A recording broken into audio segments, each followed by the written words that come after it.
Hello, everyone, and welcome to the Knights of Last Call. I am joined today by the one, the only, Bobby B. Bob, I'm here. How are you, sir? Good, good. How was your? Thanksgiving was good. Yeah, I was gonna say, how was your holidays? Were they good? Busy. It was snowing pretty good here and there. Not as much as other people, but kids had snow days, so they had extended Thanksgiving break. Yeah. And I've been painting a lot of minis and building Legos and trying to play some games. Yeah, absolutely. Yeah, you just you just ran another Dragonbane game. Yep. You're getting ready to run a new Dragonbane campaign, right? Evil at the end of the path. Right. And you're running that as a multi-shot? That one's a 2-shot. 2-shot. Okay. So I learned my lesson from the other 1-shot that turned into a 2-shot. I timed this one correctly. Got it. Okay, perfect. But then in the start of the new year, you're going to be running a Dragonbane Path of Glory, Path to Glory? Yeah, Path of Glory. Yeah, so and that's going to be Pog. and that of course is for our patrons. Yes, so, that's going to be a big long game, and everyone's pretty excited about it, using the pre-gens that everyone loves from the book. We kind of souped them up. Makander of Half Bay. Oh, a classic. It's the only one I know because it's the only one I played. Because you gave Mariner, Captain Bellix, I think it is. I have not played her. She's from the RPG Free Day, but she's got like a spyglass like as her main item. Yeah, I'm like, she's already broken. Like she's so strong. What does that give you? It gives you a boon on to bushcraft rolls. Yeah. Oh yeah, that's just so crazy. I mean, obviously, only certain bushcraft rolls, right? Like if you were using bushcraft to like make a trap, like a tripwire, you wouldn't give a boon for that, would you? I mean, would I? Are you saying, or are you saying that the rules say bushcraft rolls? Well, the rules of Dragonbane are pretty thin in general, so let's just raw say rules is written. Yeah, raw. Dragonbane raw. So Heather, sorry, Bob and I were just shooting the shit. So I'm gonna be running that next year, right? Twice a month for an extended period of time. Right. And then you're going to be running something hypothetically. Yes. Hopefully. So all works out well. The other days. Right. That's correct. So I'm actually going to be running two. Now, granted, the plan is to ease my way into running, hopefully, ideally, a couple of games a month, at different paces, at different times, different schedules to sort of, fit in for other people. Obviously my life has been pretty crazy and hectic this year with the fire and the dog and then my mental health issues. But, as things kind of maybe stabilize and get a little bit more normal for me, I'm hopefully going to have that time to do that. And so, we've talked about running games of Avatar, Blades in the Dark, Scum and Villainy, 4th edition. We've even talked about Forbidden Lands. And so all those things are games that I definitely want to play and the patrons want to run. But I, as you may be aware of on this channel, have recently sort of been kind of quasi-obsessed with Torchbearer, a game that I've owned for many years, but never opened up the 2nd edition until recently on this stream. And I've just been enjoying the game, and it's a game that I never really got a chance to play, other than like one-shots. So I wanted to run. I have this amazing community, and so we're putting together 2 Torchbearer games that are going to run on opposite weeks, so twice a month. But one of those groups, and again, these are for our patrons, is going to include Bob, in theory, as a player. I'm going to be there. So Bob needs to now whether or not the group that gets Bob now, and of course in true Knights of Last Call fashion, I am naturally going to, put these 2 adventuring groups against each other, right? Like they're going to be competing. I'm going to come up with some sort of scoring system or something, and then at the end of the campaign, whoever has done the best, we'll get some sort of prize or reward. Maybe we'll get shirts made or something, like I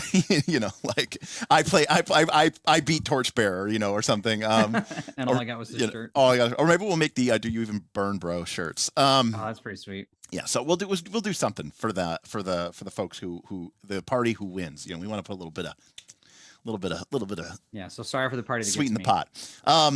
So to that end, we need to teach Bob how to play. Now, this is part of a series that we're still kind of figuring out, but we were calling it originally Second Look, and now I called it Extra Credit, which I kind of like. But the idea is this is sort of a spin-off of Night School. Night School being where basically I was teaching Bob how to be a GM. And we're doing a series of lessons, and it's an ongoing series that we've done many episodes over the course of this channel's 4-year history. But this extra credit is where I sit down with Bob and I take a look at a game that maybe we are familiar with because we've talked about it here on the channel, and I'm basically teaching it to Bob.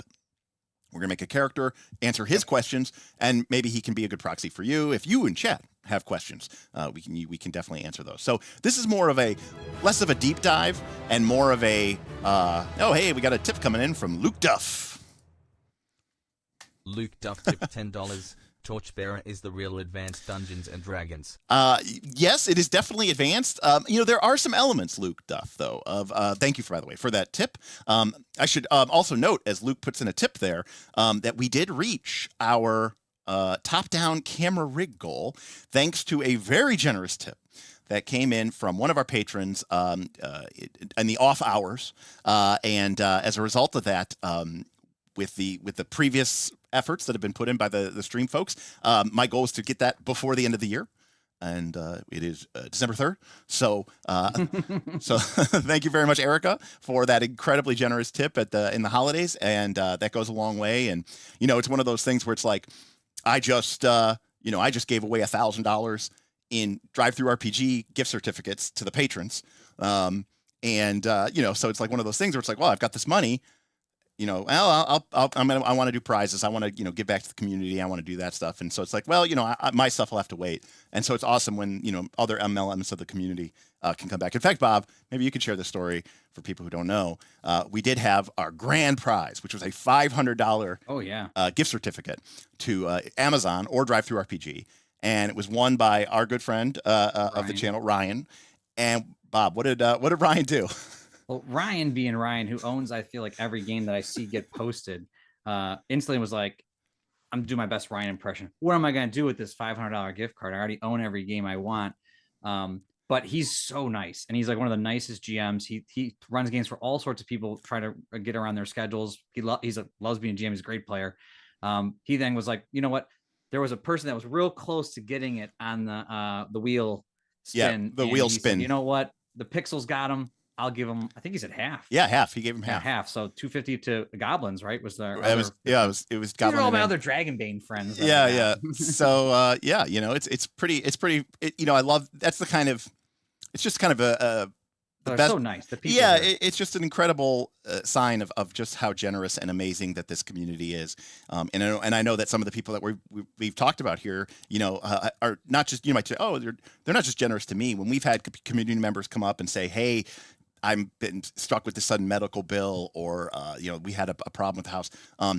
People from the community have come in and chipped in $25, $50, $100 just to help out the following community members. So it's not even just about generosity to me or the Knights. Mm-hmm. It's just generosity as a community, and that's what's like really awesome about that. Well, someone helped someone get into that the raffle that you did. I mean, just to help them get a shot. I mean, there's people, they're just generous. They're like, we want to spread the love. Yep. Everyone here likes TTRPGs. We want to play more of them. We want other people to play more of them. Absolutely. So spread the love. Absolutely. Sanjeev, how do you tip? So the way you tip is there's a link in the doobly-doo below that says go to our Stream Elements tip page. You can also type !tip in chat, and the bot should send you to the link. But also, welcome, Sanjeev. Sanjeev is sort of our new resident Burning Wheels / Torchbearer expert. Sanjeev has apparently played with Luke Crane himself. Learned the game at his table. So, I've been intentionally avoiding these streams you've been doing because it'd make better content if I didn't know what I was talking about. Absolutely. But two, I knew it was going to be maybe a little bit complicated. That maybe not. Maybe I'm misinterpreting it. But I'm like, all right, I'm just going to go in fresh and try to learn this system. Yeah. So real quick, let me give some shout outs. Sire, what's up? Says what's up? What's up, Sire? Jackal Torn Moons in the house says what's up, Derek? What's up, Bob? Hey, Jackal Torn Moons. Jackal's going to be with me this Thursday. We're going to be talking Pathfinder 2, and and we're going to be talking about we're going to be re-ranking the remaster as we go back over the classes. Eric loves all the Torchbearer content. Mark says, Bob, you need to get a shocked face so we can put that on the thumbnail. London wants to know if there's a lot of lore. Yes, that's actually really good, Bob. But now we got this, like, I don't know what kind of quality we're talking about here. All right. Well, we just received an anonymous tip for $10. $10. And I'm guessing that is from Sanjeev. That's what I would guess. Sanjeev, you got to put your name in there. It doesn't do it for you automatically. Sanjeev, thank you very, very much. I'm assuming it's Sanjeev, but we'll see. But yeah, Sanjeev has just been he came in with all the Burning Wheel and Torchbearer stuff, and he's setting up a Burning Wheel game. It came through, Sanjeev. Thank you very, very, very much. Burning Wheel, the one where people joked about like dying during character creation? No, that's Traveler. Oh, it's Traveler. Okay, I couldn't remember. Burning Wheel like takes like a whole like hours and hours and hours to make characters. It's it's called burning a character. It's almost this kind of like meditation on character creation. I mean, Burning Wheel is complicated, but the core of the game isn't that complicated. So it's kind of and even the game itself says, Burning Wheel says, read this far in the rule book, stop, go make a character, play some, and then come back and actually read the rest of the book. So it is a little bit different than what most people would say. Sorrel is here, and they just joined the Patreon. Yes, Sorrel, welcome. And everyone's got maybe the December. They're stuck at home. That we've gotten a little bit of a surge of people joining. Sorrel, and we're hopefully the patrons are gonna be running lots of games this month. Derek is dishing out the love and support for anybody running games this month. So. That's right. So we do these. We started doing these raffles, and we're going to keep doing them. They cost tickets to enter, and you can earn tickets by running a game. So you can earn, maybe 100 tickets if you run one of our more popular in-demand games. And some of our raffles are like $25 for 25 tickets. So or $50 for 50 tickets. So there's it's not. We're not paying you, but it gives you fun. If you're going to GM anyways, you might as well get a chance maybe to earn some money. So welcome, Sorrel. We're glad to have you. Let's see here. Will Netters is here. Hello. Rich Camp is in chat. Says new expansion for EverQuest dropped today. You can now be a dark elf ranger. Well, it only took them 25 years, Rich, but you could finally beat Rit Steward. Silverwolf is excited. Thadia says hello. Ken says that they are ready for class. Yeah, I brought my pencil. What's that from? Hot for Teacher. Hot for Teacher. Thank you. Yeah. Yes. Rule for Cool says, forget playing. How do you run the game? Well, that's a separate issue. I figured you went over that already in a different stream. Mind Blown says, waha. Welcome, Mind Blown. And William PH is excited to get more Torchbearer. All right. So we're going to get into Torchbearer. So, Bob, I sent you. So I'm going to be showing you guys some of the rules and some of the stuff, elements of that. But for Bob at home, he's going to have to look at his own PDF. So in theory, we'll be looking at this. So Bob, if you want to go ahead and go over to the Dungeoneer's guidebook, handbook, or whatever they call it, which is sort of the intro. You got this cool guy exploring a dungeon. So before we get into the rules, I just want to talk about what this game is about. Okay. And what the core point of this game is. The core point of this game is it is a game that is trying to put into tension. You've played Legend of the Five Rings, so you understand this idea. You've played Avatar, where in Legend of the Five Rings, you want to do what your lord's duty is, right? You need to fulfill his role. That's your job as a samurai. But you also have honor, right, and glory, right, and then you have your own personal desire, your ninjo, and the fun of the game, the drama of the game, the difficulty of the game, the challenge of the game is how do you balance these sometimes conflicting elements, right? You want to obey your lord, but you also want to explore the spirit realm, right? That's been fun.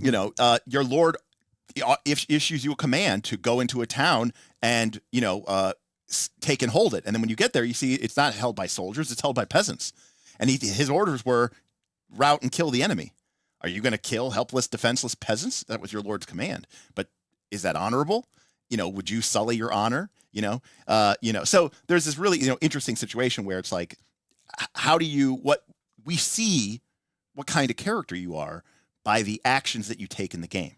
But more so than that, it's also mechanically represented in Legend of the Five Rings, right? You have this honor score, which goes up and down. You have this glory score, right, which goes up and down. So what Torchbearer does is it tries to take the basic premise of Dungeons and Dragons, like old school Dungeons and Dragons, right, which is I want to go into the dungeon and I want to get treasure. Okay. Right, and level up. Right? Love it. Now, in the original Dungeons and Dragons, obviously, is kind of deadly. But the original Dungeons and Dragons, you got experience points for getting treasure. I love when we did that for DTX. It was amazing. We did that for 5th edition, for our 5th edition campaign. Oh, it was so good. The thing is, now that's a lot of fun, and here's why it's fun. Because you want to do that anyways. Yes. Right? You want to get treasure and get wealthy, but you also want to level up. And you're like, wait, so you're telling me if I go get treasure, I get experience, and so I level up? So it's like, there's really no conflict of interest, right? You get to do what you want and do what you want. There's also this weird element that not many people talk about is like when you kill creatures for XP, you just can kill unlimited creatures. But when you gather treasure for XP, you can only hold so much treasure before you can go back to town. Mm-hmm. And so I remember like really trying to contemplate, could we carry some of this treasure? What was, that's when you were talking about a gem is very valuable because it's lightweight and still worth a lot of gold. I'm like, oh shit, that makes so much sense. And so now I'm like, what are we taking back to town? Because we need to turn this in for XP basically. And that was a really cool thing that I'd never done before. Right. And to be completely honest with you, that is a part of this game, but it's one part. And the reason is because for some people, I'm not going to try to say that this is some sort of, that figuring that out is some sort of great, noble, heroic story. But, it's an interesting, problem solving, right? It's more of a puzzle. It's more of a problem solving aspect. So in core D&D, you go into the dungeon, you get treasure, you get experience points for that treasure, and then you level up, right? So that's the core of old school D&D. Now, of course, in modern D&D, who the hell knows? But in Torchbearer, what they do is they kind of twist that up a little bit. They L5Rify it a little bit, which is now in this version of the game. Oh, the other thing, by the way, you've played Pathfinder, you've played D&D. Mm-hmm. You know that very quickly, money doesn't matter. Yes. Right. Like, sure, you might not be able to buy the +4 flaming sword, but like paying for the inn, Oh yeah, that's having enough money to buy food, right? Oh, yeah. Like that matters for like exactly like one session, right? Yeah. And then you have, so much gold. Hey, we got a lollipop coming in with a $5 tip. What's up, Lolly? Says, I was like, I'll let it speak. Lollipop Candy tipped $5. Bob Hype. Also paying night school tuition fees. Lollipop says, Bob Hype, also paying night school tuition fees. Well, thank you, Lollipop. That's very nice. That's all right. Yeah, you should all pay your tuition fees. No, I'm just kidding. Bob's the one who always shills for the tips. Trust me, I'm a huge shill. wait till that Raid Shadow Legends comes. Oh yes, we have an official. We asked our hypothetically, but we asked our patrons permission. We did get extended an offer to promote Raid Shadow Legends, and I asked the patrons. I said, should we do this? You guys know what that entails. And they overwhelmingly voted yes, mostly because they think it'd be really funny because I don't play video games. So who am I to say anything about it? But then, of course, they were saying, our patrons, oh, Bob, you should get Bob to do it. Bob would love that. And then I talked to Bob about it. Bob goes, yeah, no, I've played Raid Shadow Legends. I was like, yes, of course you have, Bob. Of course you have. He's like, yeah, it's great. Anyways, so in this game, money is, you're poor a lot of the times, okay? And so you're always on the verge of being out on the street. Okay. Right. So you need money, to get ahead, to be able to make it through the day, to be able to go back to town. In this game, going back to town can be really, really I don't want to say scary, but town is very expensive. Okay. So like when you get to town as an adventurer, they're going to charge you an arm and a leg for everything. It's almost like, it's like a tourist destination, it's getting a little racket going on. Yeah. And you're an adventurer and stuff like that. So the money goes quickly, right? So in this game, you want to get treasure because, you're a broke, scoundrel nobody, and you want money, right? You want to get cash. So you want it, but it goes quick. Interesting. But the tension here is that the way that you advance, the way that you level up, is by playing into your character's beliefs and goals. So not through treasure. Okay. In fact, getting treasure is absolutely something that you need to do, or you will die penniless on the street. Gotcha. So that's just a survival mechanism. That's just getting it by. But in this game, the way you advance is by playing into your character's beliefs and goals.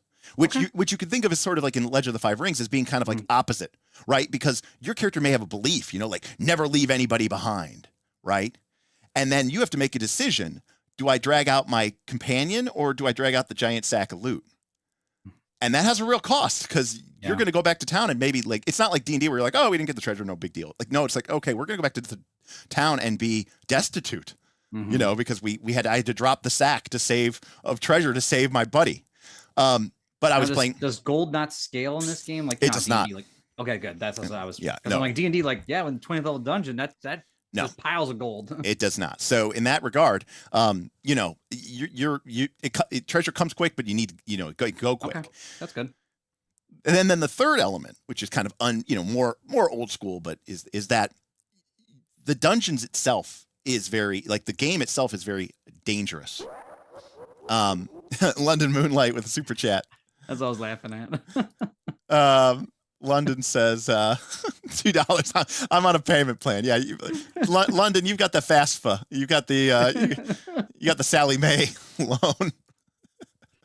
That's awesome. Thank you, London. Appreciate it. London.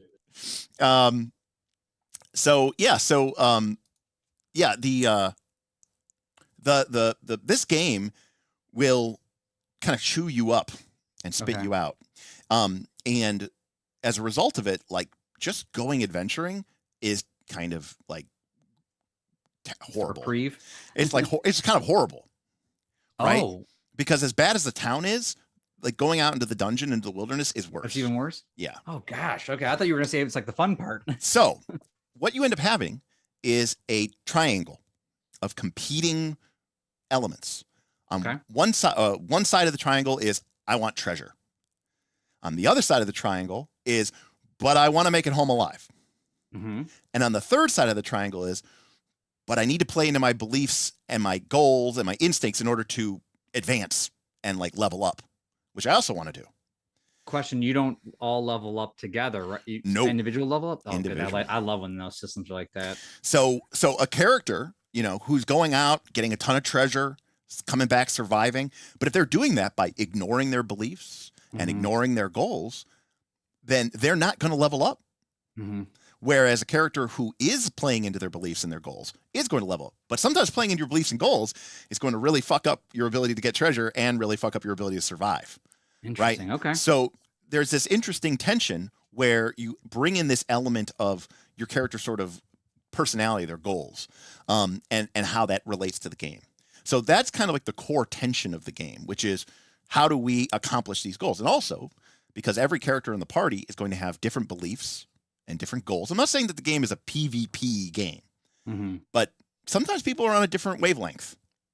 I mean, we saw that with Root. We all had our own things that we had to try to get to XP level up, and people some people are a little more destructive. Correct. Let's classic D&D thing. If your goal is I will discover what happened to the mayor's daughter, in the Goblin Cave, or I will rescue the mayor's daughter. That's your goal. And then someone else's goal is, I will loot this place for all it's worth. Right? You might be in a crossroads where one of you's I want to go this way and rescue the mayor's daughter. And the other person's I don't give a shit about that. I want to go, get that big treasure, that big ruby that we heard about. And there can be, some tension, which is kind of, one of the elements that the game wants to sort of explore.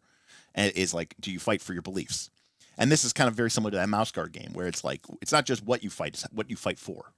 So, and that's kind of the element of Burning Wheel, which is, which this game is derived from. So that's kind of the core mechanic of the game. So if you go to the player's handbook thing, okay, and you go to page 7, okay, you'll see your character, the adventurer. Okay, you got that? Oh yeah, I'm here. Great. So your character will have a name. You'll have a race: dwarf, elf, human, halfling. You'll have a class: burglar, magician, ranger, warrior. How old you are doesn't matter. Then how important is age in this? I mean, you could theoretically die of old age, but no, doesn't really make much of a difference. I mean, it's not mechanical. No. Okay. And the next thing is your hometown, and there's like hometowns have different different skills associated with them. So if you're from this town, you might start with a different skill. But also, your hometown is where your parents live if they're alive. And so if you go to your hometown, well, then you don't have to worry about sleeping on the street because your parents will take you in and let you sleep under the roof. There's literally a rule for that. You can stay at your mom's basement. So there's a thing about your parents, right? You have a mentor and you may have a friend. Okay. So if we look here, Bob, at the bottom of page 7, there is a example of a character sheet. All right, do you see that? Or sorry, page 8. Page 8. Okay. Yeah. Yep. So in this case, this is a warrior, a human warrior named Carolina, and this is a Torchbearer character. And on the left, you can see what it's a really big thing. So what you fight for, right? And those 4 things: the belief, the creed, which you don't get until you're level 3, so you don't even have to worry about it. The belief, the goal, and the instinct. And they call them in the community big, right? Your bigs, your belief, instinct, goal. You will change these from session to session and as things change. And when you play to these beliefs and goals and instincts at the end of the session, something you're familiar with from Forbidden Lands, basically we kind of go around and say, hey, if you read under belief, it says, uphold your belief in your actions and earn a fate point. All right. It says that under, right. It says that under belief. So Carolina's belief is, I am the bulwark that stands between my friends and harm. So at the end of the session, if she's like, hey, you remember when we were attacked by those skeletons and I jumped in front of the party and fought them off? Yeah, I am the bulwark that stands between my friends and harm. I am upholding my belief and I earn a fate point. Great. Okay. So goal is the same thing. If you accomplish your goal, you can says accomplish a goal and earn a persona point. I don't know what is there a big difference between those two? Yes. So this game basically has 2 versions kind of hero points. Okay. One's called fate and one's called persona. Fate is kind of the easier one, the lesser one, and persona is the kind of the harder one. So you accumulate these fate and persona points by making sure that your beliefs, your goals, and your instincts come into play and that they help the group out. Okay? And you level up by advancing skills. No, you do not. Really? Oh, no. No. So we'll get to that in a second here. Oh, man. So I see PNF over here. Yeah. So fate and persona is a resource that you can spend, right, to add extra dice to a roll or to re-roll. If you roll 6s, you can spend them to make the 6s explode, so you get to roll more dice. Sweet. But you also track how many you've spent total throughout the course of the game. That's what determines whether you level up or not. So if you spend it. Yes. Oh. So but you can't spend it if you don't earn it. Yeah, it's exactly. You have to have it to earn it. So so we'll get to that on the back of the page. But basically, like for example, to get to level 2, you have to have spent 3 fate and 3 persona. Okay. But that means you have to have earned those fate and persona points first, then spent them during the course of the game. And then if you go back to town and you've spent that, you can level up to the next level. So literally that's it. That's the only way you can level up. Now, it's written here on the thing, your beliefs, your instincts, goals. There's also some other ways that you can earn fate and persona. Okay. At the end of the session, the group will decide who was the MVP of the session. I've never gotten this. Okay. In Dread I did. The person, you were the only person who played Dread. The person who is voted the MVP, it gets the persona point. You'll also say who was the workhouse, like who was like the unsung hero of the group, the workhorse. They didn't have anything. They were the ones who just kept the group going. It wasn't flashy. It wasn't flashy, but it was they earn a persona point. So there's there's some role playing ways and just the group. So in that respect, so there's a couple different ways that you can earn them. But the main way you're going to earn them is either by playing into your character's beliefs, goals, and instincts, or being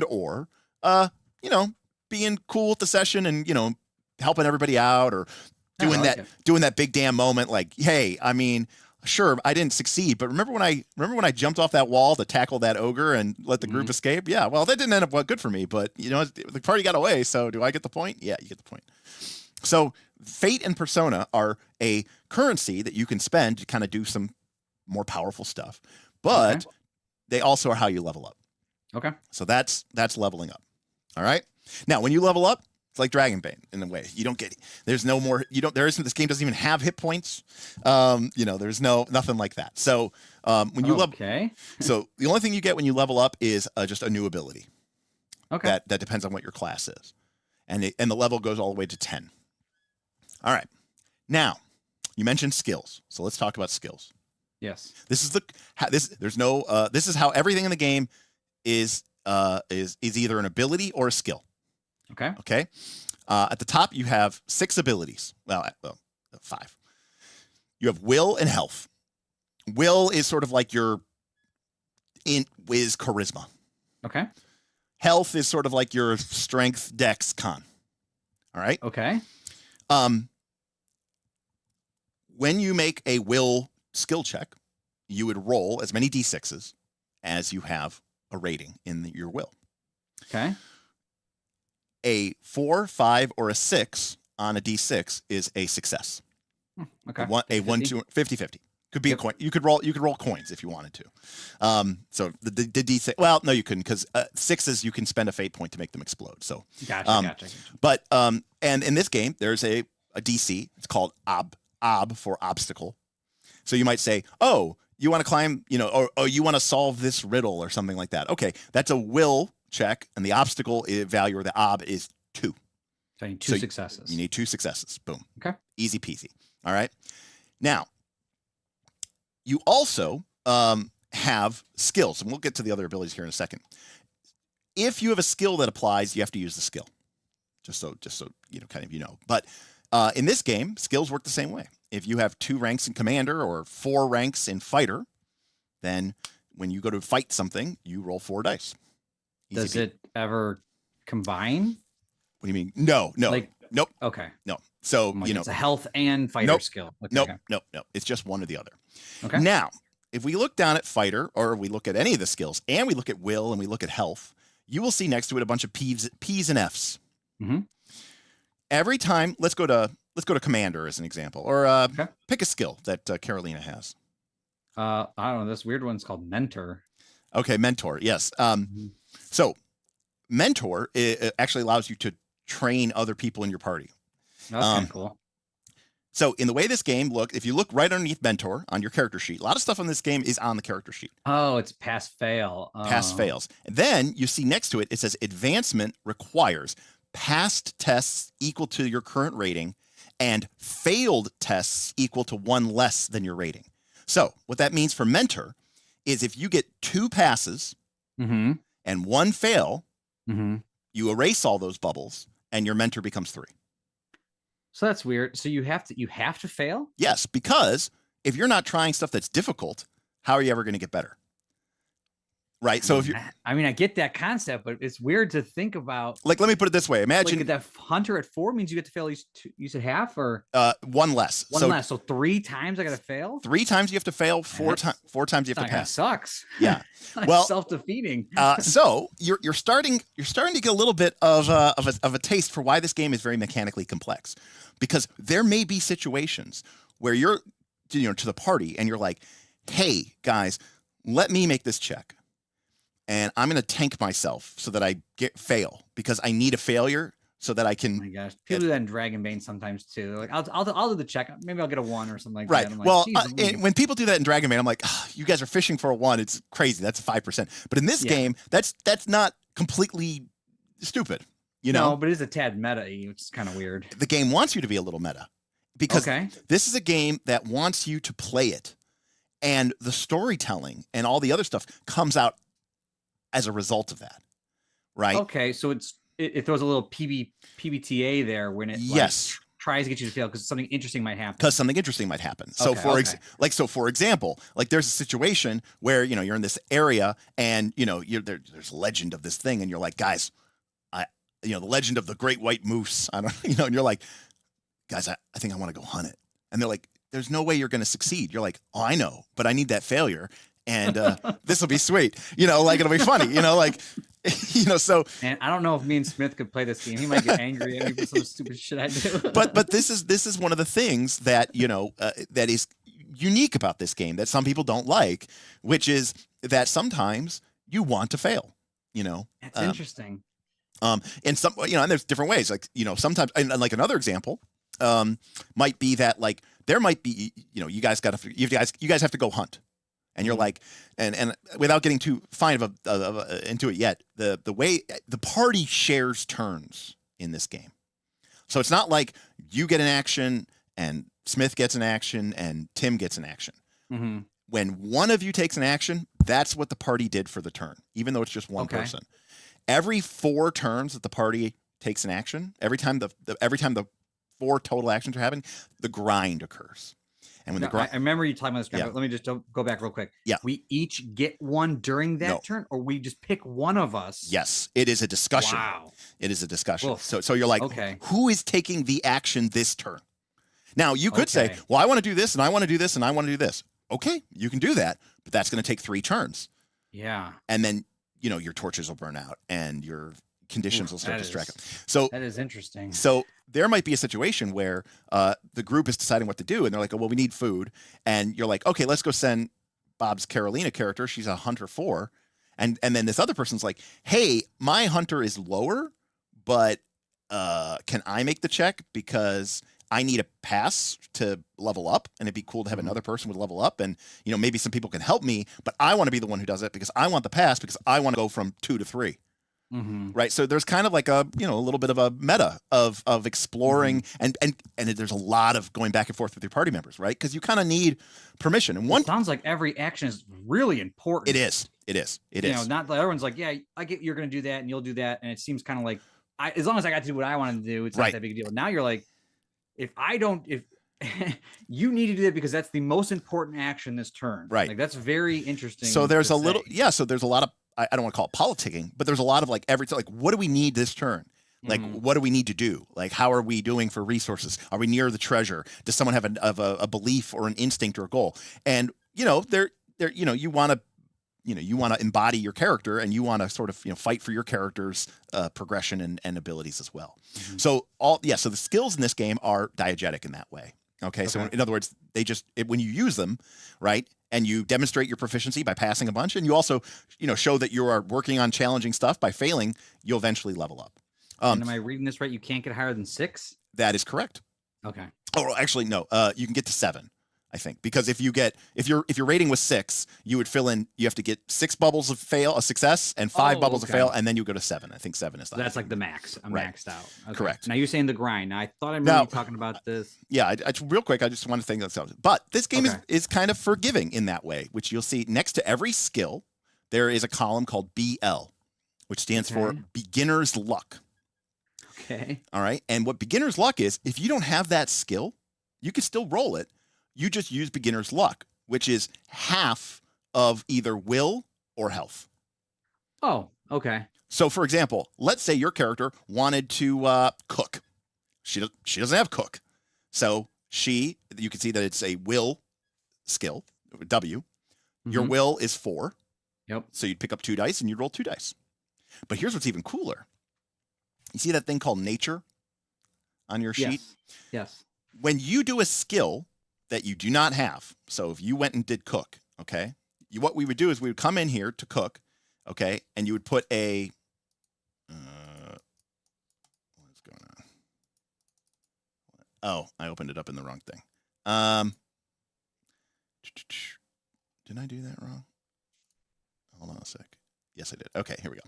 If you went into cook and you went ahead and put and you used it, and you'd put an X there, and then you would mark one of the bubbles. Doesn't matter which, because whether you pass or fail, you use the skill. Okay. Okay. Once you use cook a number of times equal to your character's nature score, you get the skill. Wait, so where am I putting the X? All right. So in cook, right? Because we just made a cooking check. Yeah. So you would put an X there, and then you would mark one bubble because you used it once. Doesn't matter whether you passed or failed. All right. So later you do it again. Maybe nobody in the party is a cook. So then you mark a second bubble. Now you don't put another X in there. No, because X is just showing that basically you're kind of working on it. Now your character, right, had a 3 nature. Yes. So that means you need to do it 3 times. Mhm. So if you went back to the camp and you're like, guys, let me cook one more time. So now you cook one more time, Mhm. pass or fail, you are going to then erase all those bubbles and your skill rating becomes 2. So that's how you Always get. becomes 2. 2's Yeah, the low. it's 2's where Okay. it starts. Yeah. Okay. So you will start that, and then now you can train up cook like a normal person would. Gotcha. So the way you gain skills in the game is also diegetic. You gain them by using them, okay, and going into them. All right. So that's kind of nice. Yeah, it's interesting because there's that weird element, like we were talking about earlier, is like what's important. But if you're doing downtime, it's there's maybe if you do have time, there is room to start to maybe improve your skills by figuring out ways to help your party out. Correct. And that's actually what that mentor skill does. It lets you give other people checked boxes of pass and fail. Oh, because you're like working with them in camp, and helping them kind of build that stuff up. Now, one last thing I really want to talk about here is going up all the way up to the abilities. Is this nature? Okay. Nature is, so you've played Avatar. Yes. So you're aware that in Avatar, right, there was the balance track. And on one side you had one principle, and the other side was something kind of opposed to it. Yep. Nature is that in this game. At 7, your character is no longer an adventurer. They are a human who marries a nice woman and has a bunch of kids and settles down and opens a bar and hangs out and actually has to retire from the game. Well, how does nature goes up? How? By using your nature, just like your skills. Just the ones that you don't have checked off. Well, no. So if you use your character's nature, and pass, you would mark a bubble. Right. But what's triggering the nature? So your character can each different race has different nature descriptors. This character is human, so their nature descriptors are boasting, demanding, and running. That's kind of what defines being a human. So if your character is in a situation where they're boasting or demanding something, they can roll with their nature. Okay. Interesting. And if you're if you're boasting and demanding and running, guess what you're being? You're being a human, right? You're being very human-like. That's what humans do. Okay, so that's that nature descriptors. So right. those are different for each race. Yeah, dwarves have like avenging grudges and all this other stuff. My kind of style. So if your nature gets to really high, your character stops becoming an adventurer and starts becoming like a member of society. They become, like dwarves don't want to adventure anymore. They want to, open a mine and, start digging in the earth. Halflings don't want to adventure and go to Smaug's lair. They want to settle down in the Shire and, smoke pipeweed. So if your nature is really high, your character is very much like not an adventurer. Conversely, if your nature is very low, your character is very much an adventurer. In fact, if your nature goes to 0, you've become too weird, and you also have to retire your character. How does it go down? So the thing about nature is sort of like your inner strength, right? It's like, who you are and what you come from. And there's an ability in the game that you can use your nature to add to rolls. You remember how you were saying, can you anything stack, Yeah. There is a way that you can spend some of those fate and persona points that lets you add your nature to a roll. Oh, okay. And you can use your nature to do anything, even if it's not in your nature descriptors. Okay. It's almost like I'm not going to rely on my skills and I'm not going to rely on my abilities. I'm just going to trust myself. Right. Okay. But if you do that and fail, then your nature can go down. Gotcha. Because basically you are like kind of using your character's core essence to do something that is very much not in your sort of, that's what an adventurer does, right? A human would run and boast and demand. If your character used their nature to, stand and fight, that's not running, Let me get this right. But you have to fail nature to advance it. Yes. But if you use it and fail, it could go down. So see how there's 2 numbers? Yeah. So one is when it goes down, the first number goes down, which is sort of temporary. And then the other one is your more permanent one. Okay. So you know, also if it went up to 6, yeah, okay, we're real close. Yeah, you said 7 was retirement. Yeah. Okay, so if it's at 6, that also allows me to do. Does that mean that when I do a blind luck thing, I have to get 6 successes? Oh, beginner's luck uses will. Okay, I mean, sorry, an ability I didn't have, like we were talking about cook. I have to get 6 successes to earn that. Yes. Oh wow! Because so the more the more adventure you are, got the it. harder it is. Okay. Yes, okay. exactly. Oh, very good. You picked that up. Very good. Yeah. So going back to our character sheet example, right? Because if your character has a very high nature score, they're not really adventuring. It takes them a long time to learn new skills. They're kind of set in their ways. You know, you're thinking like a dwarf. You're thinking like a human. You're not thinking like an adventurer. But if your nature's really low, then you know your nature could be 2. You know, and you're like, oh, I only need to do a skill twice, and then I get it.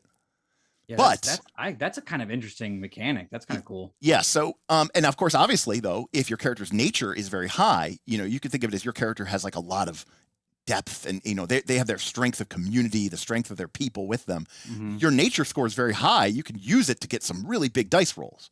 So having a high nature is good, but having a low nature is also good, right? Yeah. Because then you can learn new skills. So, but if your nature goes too high, your character retires. They become an innkeeper or a farmer, or that could be something that you want for your character. It could be, but also if your nature goes too low, your character becomes a weirdo. They become like the weird.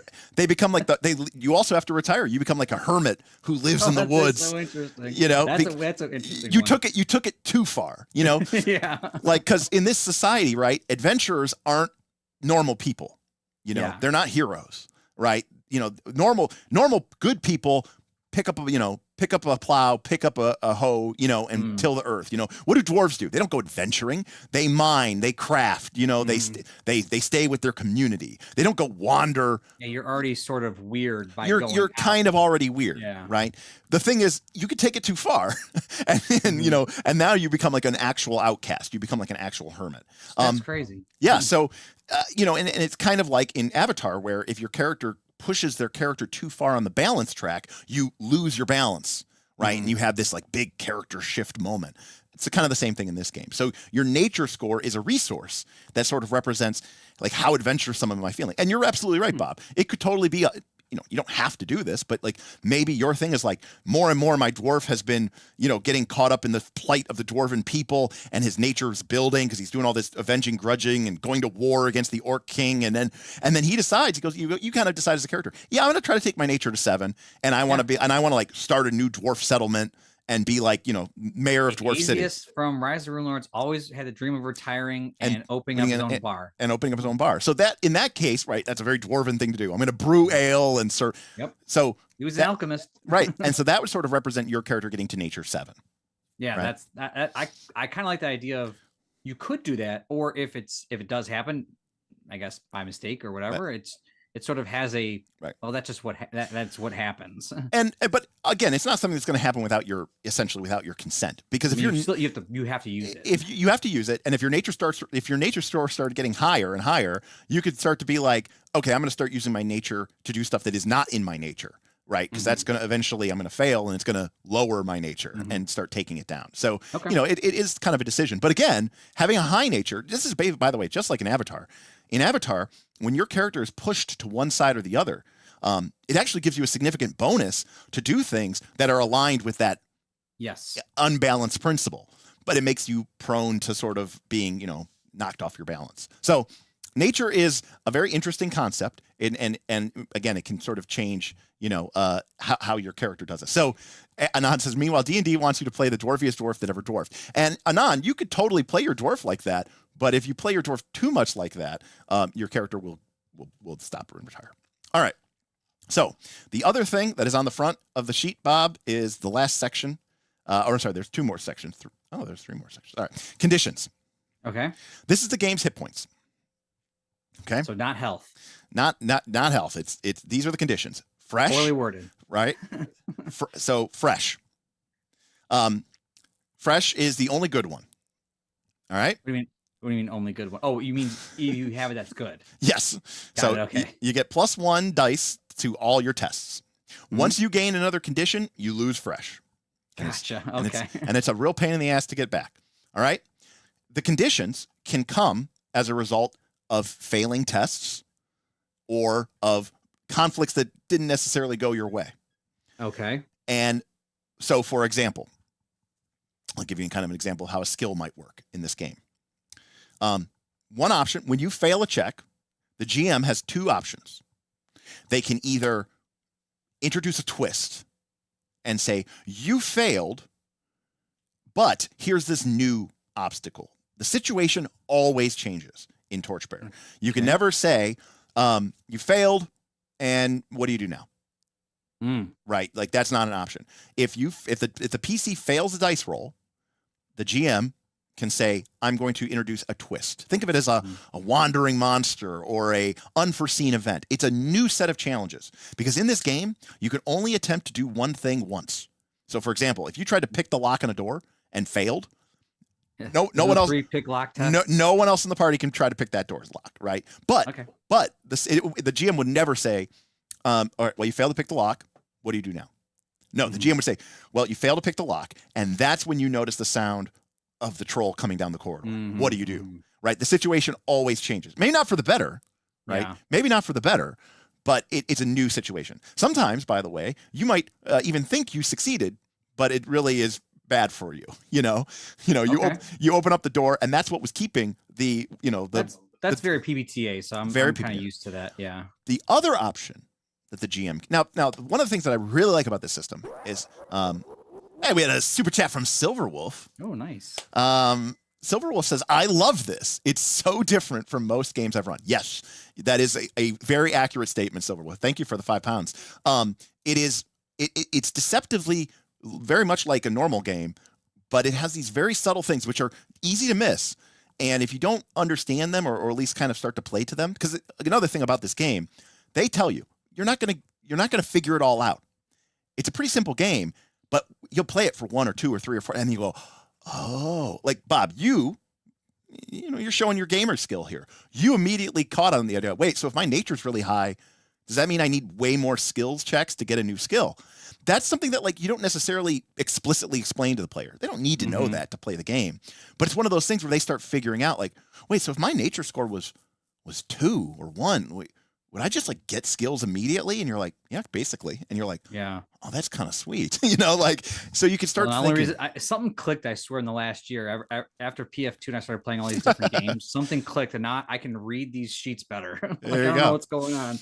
Something happened in my brain. But, Silverwolf, I mean, that is either a good thing or a bad thing. But what I will say is that Torchbearer and Mouse Guard and Burning Wheel definitely stand apart in this way. Now, Torchbearer is particularly interesting because Torchbearer takes something that we sort of take for granted, which is dungeon crawling antics, right? And spins it on its head and says, what if it was dungeon crawling, but also cared about, what does your character believe in? And what does your character want to accomplish? And those are the ways that you advance. So when you fail a check, you fail, and the GM can introduce this twist, right? This random thing. Now, I'm speaking to the GMs here, but I'm speaking to you as well, Bob. As a GM in a game system, Blaze in the Dark, D&D, there are times when, look, I don't want to fudge, and I don't want to give the party a free lunch. The fact of the matter is they are doing something, and by God, we should be making a check for it.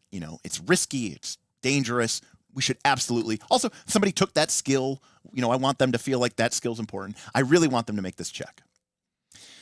But secretly, in the back of your mind, you're like, but I really don't want to go. Like, I just want them to pass this check. Like if they fail right now, I'm gonna have to like come up with something, and I don't even know if I have a good something to come up with. I just kind of want them to succeed, and let's move on. When the PC fails, the GM has 2 options. The PC fails, and here's a new obstacle, a new twist. Or the GM can say, you succeeded, but you get one of these conditions instead. This is if they failed the skill, they failed the roll. They failed the roll. They still mark fail? Oh, yes, they still mark fail. They fail. But you were but now the GM gets to decide what do I want to do? The PC just failed. I can either fail them and introduce a new obstacle or a new dilemma, or I can let them pass and succeed, but they get one of these conditions. Like, for example, it's not bad. I don't really want to deal with it. I can't think of anything. Your character is, goes, hey, we're running low on food. I'm going to go out into the nearby woods and I'm going to go hunt. My hunter is, 4, so I'm going to go hunt. And I go, cool. And you're like, blah, blah. I mean, you're making tracks. I'm like, okay, it's obstacle 2, 3. You balls the roll. You fail. You mark a fail. And I could do 2 things. I could say you failed. You didn't find anything. But what you did find was the goblin raiding party. Mm-hmm. That is, they haven't seen you yet, but they are heading towards the direction of your party's camp. Right. That's an example of a twist. Right. The story changed up. But maybe I don't want to deal with that. Maybe I just want to get back to the dungeon. Maybe I don't. So instead I said, Bob, it takes you a lot longer. These woods are pretty sparse. You eventually do find your prey. You kill it. You bring it back to food, but you're exhausted. Mark exhausted. Now, you decide that? I decide that. The GM. You don't. It's not a choice for them. It's not a choice. Okay. When you fail, yeah. So this is where this is a little different. It's not a player choice. It's a GM choice. And so basically, if you fail the roll, the GM kind of gets to kind of take over your character for a little bit. That's a little narrative control. That's interesting. A little narrative control. Or like, for example, I might also say, Bob, it takes you a lot longer than you wanted to. You come back and you're pissed off. Instead of marking exhausted, mark angry. Right? And so you will acquire these conditions as you go through the game. The difference is, in this game, these conditions they do not go away with a night's rest. Okay? Okay. They don't even necessarily go away when you go back to town. Okay. Each of these conditions has to be kind of healed individually. And each time you take actions to heal them, it's using up your money, your resources. It's using up your camping resources. All right. If you're trying to get over being angry in camp, then you're not doing something else in camp. You're using your action to do something. Correct. I mean, hungry and thirsty kind of makes sense. You drink or eat something. So hungry and thirsty is one that you'll notice, by the way, next to it is the obstacle, the difficulty to get rid of it. All right. So if you want to get rid of your angry condition, you have to make a will, which is one of the 2 attributes, right? Will and health. And the obstacle is 2. So, but that does take, quote unquote, your camp action, right? Hungry and thirsty does not, as long as you have a free moment, you can eat a ration or drink water, and that'll get rid of that. All right. But as you go down, things get a little bit nastier, right? So you can see that it becomes injured and sick and eventually dead.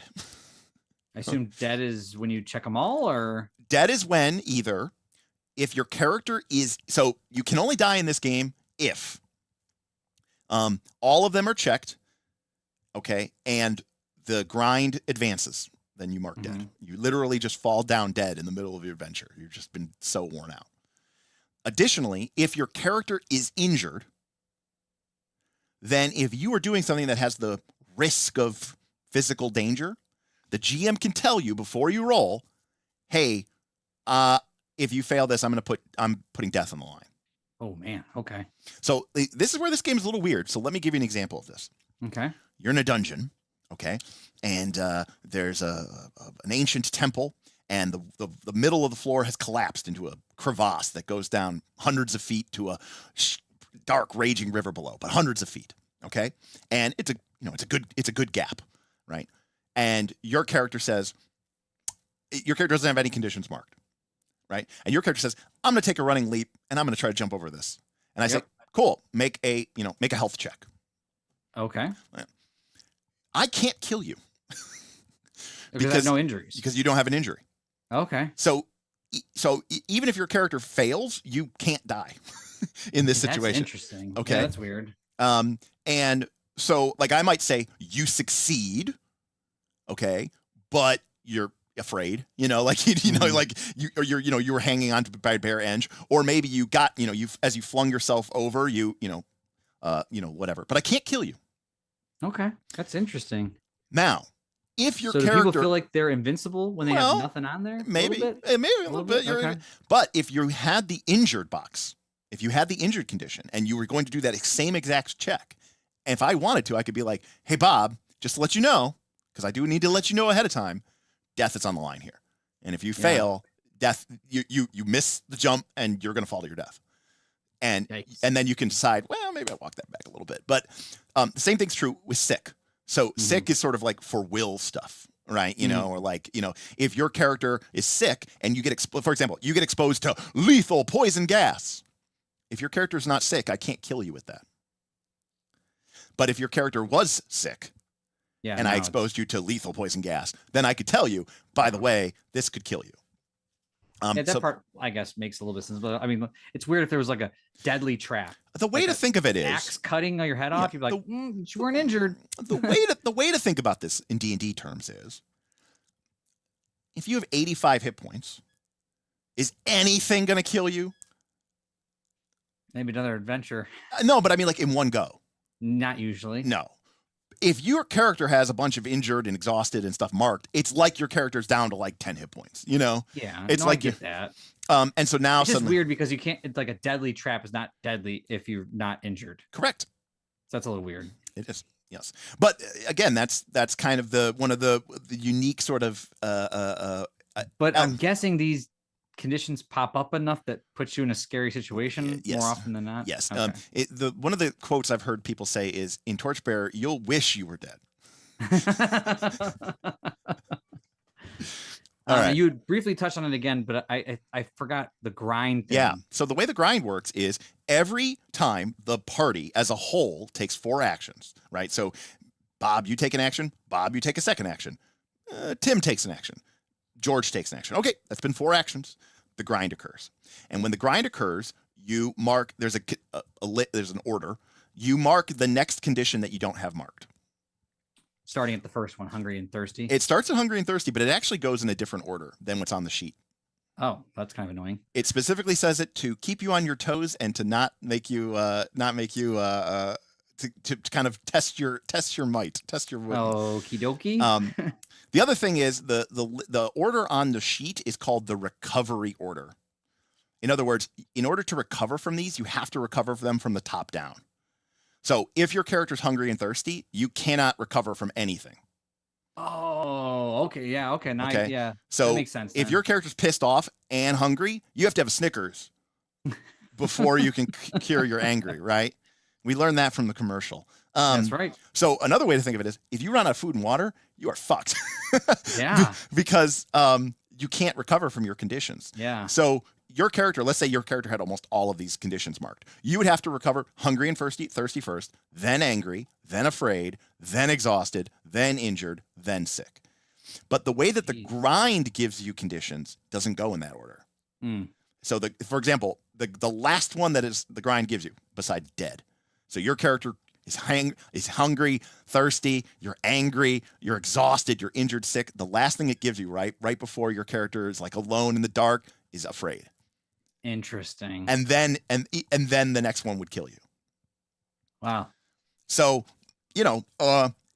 each action is very precious because every 4 actions. I'm getting that. Every 4 actions advances the turn, or advances the grind. And yeah, I feel like that's where I feel like my stress would rise up a little bit. Like, am I making the right call with the party's action right now? Right. Well, the good news is, I mean, obviously it's a party discussion, but there is always a party leader who the party kind of appoints, or like who is the character who's sort of leading, and they're not like the official leader, but like they kind of break ties and ultimately make a real decision. But there is kind of this idea of like you're kind of the person in charge here to make the ultimate decision. Yeah, I mean it is. I don't want to say stressful, but it's designed again because remember all these things. You're like, God, it sounds like it's going to be horrible just to survive. It is. Now imagine that you also have to get treasure, but you also want to fight for your beliefs and your instincts and all this other stuff. Right? Yeah, there's a lot going on here. There's a lot going on here. So keeping in mind with the role playing, let's go over to the lower left-hand side. Okay. Because again, basically what I want to do is introduce you to the character sheet, the basic rules of the game, and then we'll make a character, which is actually pretty dead simple. Okay, traits, you can have up to 4 of these. Usually we'll start the game with 2 of them. Traits are kind of like, I don't think you played Fate, but they're like they are like aspects from Fate. And the way a trait works is you can use a trait. Traits can be level 1, level 2, level 3. As you use a trait more and become kind of more known for that, your trait level can go up. A trait can be used a number of times per session to give you bonus dice, right? Okay. So we can see here Carolina has Heart of Battle, which is what the warrior gets. So, you're just, a bunch of goblins storm into the chamber. Your character says, I draw my sword, I charge into them, and I'm like, cool, make a fighter test. And you're like, yes, I'm surrounded in melee. The heart of battle, the lust takes over me. I'm going to use my heart of battle trait to give me an additional bonus die. Sweet. Cool, right? Awesome. You check off that beneficial uses box. You check off one use of the beneficial box. At level so 1, as you level up, you get more uses. Right. Okay. And in fact, when you get to level 3, it's not a die; it's just +1 success. Mm-hmm. Right. So it's just straight up a +1 success. What's the checks box? Very good, Bob. So everything we've been mostly talking about is the adventuring phase, but we've mentioned this before. We mentioned this idea of camp, and remember we were talking about your camp actions. Guess what? You don't get to take actions in camp. Okay. You have to spend checks to take actions in camp. So you have to have a trait for it? You have to have no. You have to have earned the checks. Now, how do you earn a check? By using the trait against yourself. Okay? If you scroll down to the middle bottom of the character sheet, there's a thing that says earning checks. Oh, okay. You can earn 1 or 2 checks by giving yourself penalties or giving your opponent bonus dice. Okay. Or breaking the tie in your opponent's favor. So if you and your opponent tie and it's like, how do you want to break this? And you're like, I'm going to break it in their favor. Mm-hmm. And that earns you 2 checks.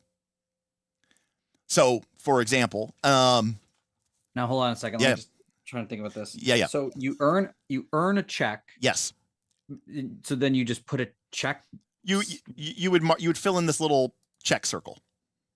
To the left of Heart of Battle? No. Where's the check thing? So there's 3 columns on Heart of Battle. There's trait level, yeah, beneficial uses, and then checks. Yes. Yeah. So you 2 circles on a square. 2 circles a square. So you would fill in 1 or 2 of those circles. Okay, that's earned the check. That is an earned check. So you earn the checks from doing your traits, but against yourself. Against yourself. Okay. Yes. Not I've earned a check. Right. Now I'm allowed to take camp actions. Yeah. So you can see here spending checks. Okay. You see that? So when we get that example earlier about Cook, because Cook you're not doing combat. Correct. Right. Well, so you're like so you're using checks to do that. You absolutely correct. You damn bet your damn ass. Whew. So to put this in dungeon meshy terms. Oh yeah, great show. In order to be able to go to camp and do camp actions and recover and cook food and do all this other stuff, the characters first have to use their traits in a way that isn't necessarily for their benefit, right? Kind of showing the downside of some, the one guy's obsession with monsters, or whatever it is, or the halfling seemed like he was pissed off in that one episode, because people were not treating him like a, whatever. So the idea is, it's up to you as a player to figure out opportunities for where you can use a trait against yourself so that you can earn these checks. Now, you don't have to earn checks. You don't need to earn checks. But if you want to, Heart of Battle example here. Yeah. I can add a dice twice per session. So I use the dice, beneficial use. I add a dice. Yep. Then I can also take dice away? No, you can either use it to your advantage or to your disadvantage. Yes. Okay. Yeah. No. I was like, oh, I'm gonna stack cancel these. Yeah. No. You can either use it. You can only use 1 trait per check, and you can only use it for or so against. You would use that kind of stuff hypothetically. Yeah. If you wanted to fail, but also if you had a high rating. Yep. So you have more dice, so losing a dice might not be the worst case scenario. Or the opposite. You know that the obstacle is 9 or 7. No chance you're going to fail anyways. Oh, okay. So you might as well play up. Punt it. Yeah, just punt. Yeah, and get the check. So So there's a strategy. You need more traits to earn more checks. Hypothetically. Correct. To do more stuff in camp. Correct. Traits you get by leveling up. Traits you get actually like every couple adventures you go to the winter phase, and like your party, you're actually another member of your party will give you a new trait. They'll tell a story about you and say, oh, Bob the Brave, and they'll give you the brave trait.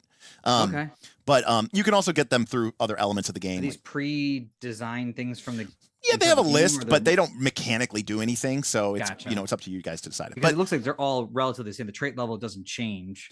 Like it's yeah, just no, the name they're and all the trait. same. It's just basically how does it apply? Does the trait apply Mhm. for or against you?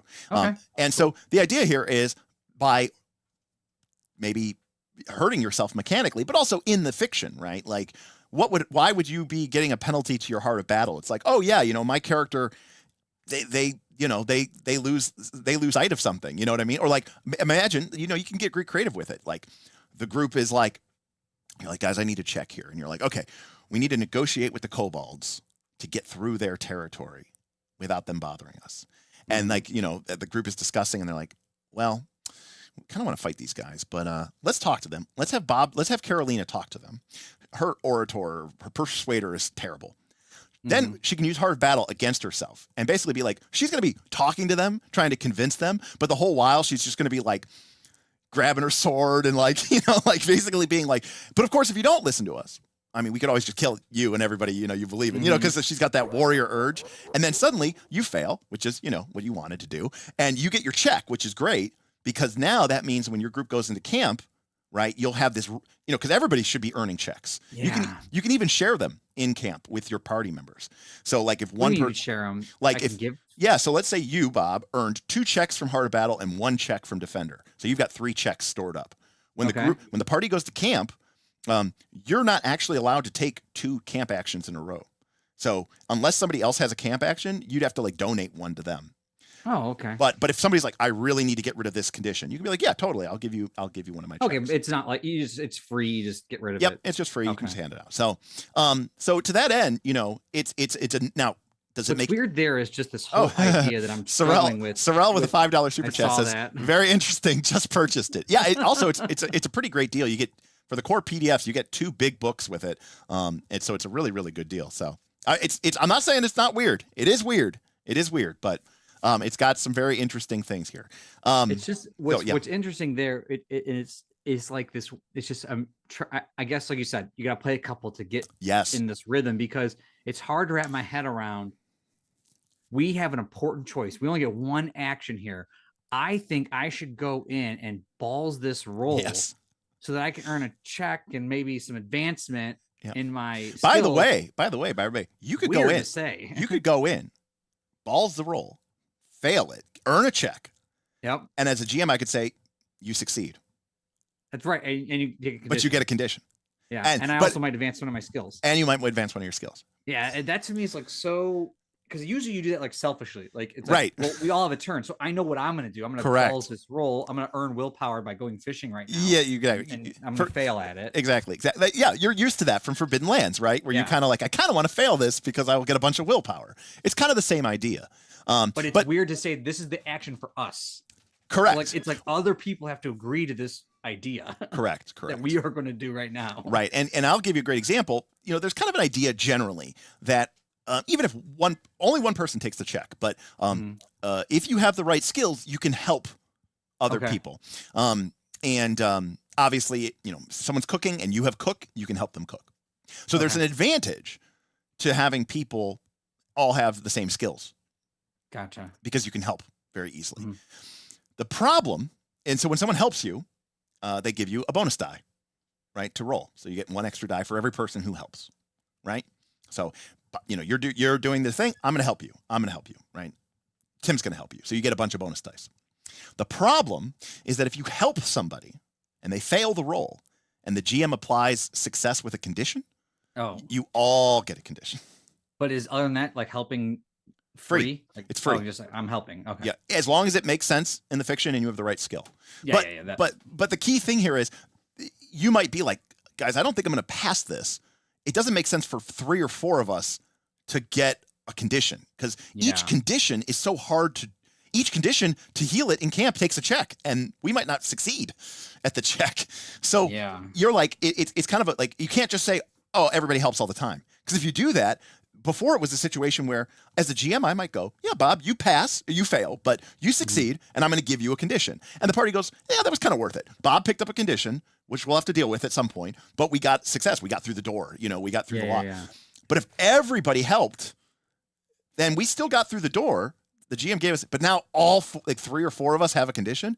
You're like, that could take us an entire camp phase just to heal. Yeah. So you have to be very strategic about how you help and like what's my situation and what's my kind of thing of that nature. And that actually brings us to the last part of the character sheet, which is on the lower right hand side, which is wises. Wises are like very specific. What's it called in Pathfinder 2? Lore. Okay. Right? Isn't that what it's called? Lore. Yeah. Right, where it's like very specific, like accounting lore, underworld lore. Underworld lore. Yeah. It's exactly like that. It's a very specific set of knowledges, and you can have up to 4. And there's a couple different things that you could do them, but the one thing that you can do with them is the most primary, the one that you use the most is called I Am Wise, which grants you a +1 die to a test made by a friend or ally that is related to your wise. However, you can give this aid in place of help, which insulates you from the conditions on the test. Oh, okay. So basically, you're not helping. Field dress, and that's a medical thing, yeah, right? So you're not really helping them. You're sort of standing back, going, "You're doing it wrong." You're not actually like helping them. You're just giving advice. Yeah. And so wises are, which is a funny name for that ability. I am wise. Like that's kind of funny. That's kind of funny. I like that. But even in the game, they say that you're supposed to do this. Like the third one is called "Of Course" with an exclamation point, and it says spend a persona point. So that's one of those points and re-roll all failed dice on a test related to your wise. Right. So. All failed dice on a test related to okay. Yeah, like so let's say you're trying to help somebody, right? Yep. With a tourniquet or something like that. And you roll it and you fail, but you go, "Of course, I have to go for the main artery." And then because you can use a persona point and because you are field dressing wise, you can re-roll all the dice that failed. So any 1, 2s, and 3s can get re-rolled. And then if you use a wise in 4 different ways, so if you help somebody and they pass, if you help somebody and they fail, if you use the deeper understanding, which uses a fate point, and you use the of course, which uses a persona point, and again, it's all written right here on your character sheet. If you use it in 4 different ways, you can either change the wise or you can mark a beginner's luck or skill advancement check. So you can mark one of those passes or failures on one of your skills. Okay. So, it rewards you for, using your wises, and you can have up to 4 of those. So, so that's the basic gist of the game. So obviously there's a lot of moving parts, but to give you an example of like, and again, I'm trying to kind of give you a perspective that maybe you don't have initially. If you were just playing this game straight up, like you had like no idea what you were doing. Now, some people get frustrated and they quit. That's understandable, which is why I try to give them a little bit of context. You might start playing and you're like, cool. And then like, I take an action. Everybody's hungry and thirsty. And they're like, oh, okay. Well, everybody has a ration. We'll eat a ration. Okay, fine. All right. So back to what we were doing. Okay, you take an action. You take an action. You take an action. Oh man, we acquired some new conditions. And okay, well, everybody get hungry and thirsty again. Oh, okay. Well, everybody eat a ration. Okay, drink some water. And then it's like, oh, I'm out of rations. And you're like, oh, okay. Well, in that case, you have to mark exhausted. And you're like, oh, okay. We're stacking up these conditions. Hey, Derek, how do we get rid of these conditions? Well, you go to camp and use your checks.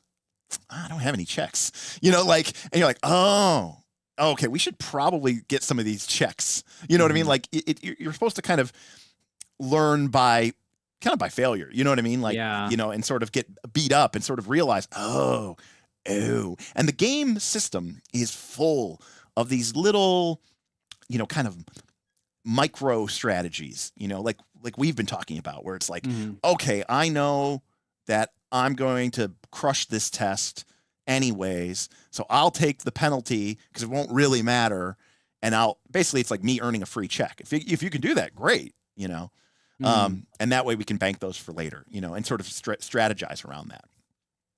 So what's the last thing in the top right corner? Resources, circles, precedence, might. Yeah. Okay. So in this game, just like your skills and just like your abilities, the money that you have is called resources. Okay. And it's not just money, it's credit, it's like how much people are willing to loan you, how much people are willing to give you on advantage. So resources can go all the way up to 10.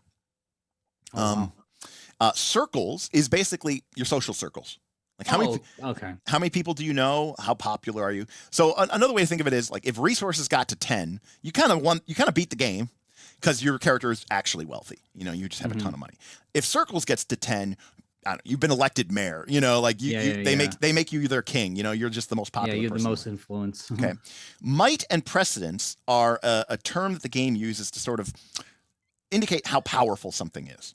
Okay, if like a dragon is like might 8, okay, a kobold might be might 1, or like a dire rat is like might 1. Okay, that's your CR level. Yeah, it's more like your size, or like your power, your power, Okay. Ordinary people are might 2, so adventurers are a might above, and might kind of helps determine, can I kill this thing, or can I just like run away. In the base game, well, not the base game, in the game, if something, I think might, if something's 2 might greater than you, you can't kill it. Oh, so you're not even allowed to attempt. You can attempt. You won't. Even if you win, you won't. What do you mean? If you win, you won't? If you win, you won't. The best you could do. Okay, so how do I kill something? So that's a great question. But I will answer your question in a second. Precedence is the same thing as might, but for like status. Okay. Like social status. Like in Legend of the Five Rings, you have that status. That's status. Precedence 10 is like the emperor, the king. Oh, gosh. Okay. Precedence 1 is like the local farmer. Precedence 0 is like the town drunk or a dirty scoundrel adventurer. So your character starts off basically having no social, no prestige, right? It's like it's prestige. It's how important you are socially. Okay. So here's the number one problem that people have in this game, because we're used to playing D&D. So we mentioned that there are, if you're injured and you might do something that could injure you again, the GM could tell you that's going to kill you. The second thing is your character could be sick, and if you would do something that would make your character sick, that could kill you. Or you could have all your conditions marked, and the grind ticks over, and you just mark the last condition on your sheet, which is dead, and you fall over dead. There's a fourth way to die. When there is a system in this game called conflict, which we're not going to talk about today, but conflict is like it's a universal system. It doesn't necessarily mean fighting. A conflict could be a social conflict. It could be a physical conflict. It could be a debate conflict. It could be a running, fleeing, trying to escape conflict. There's a bunch of different types of conflicts, but they all use the same system. One of the conflicts is the kill conflict.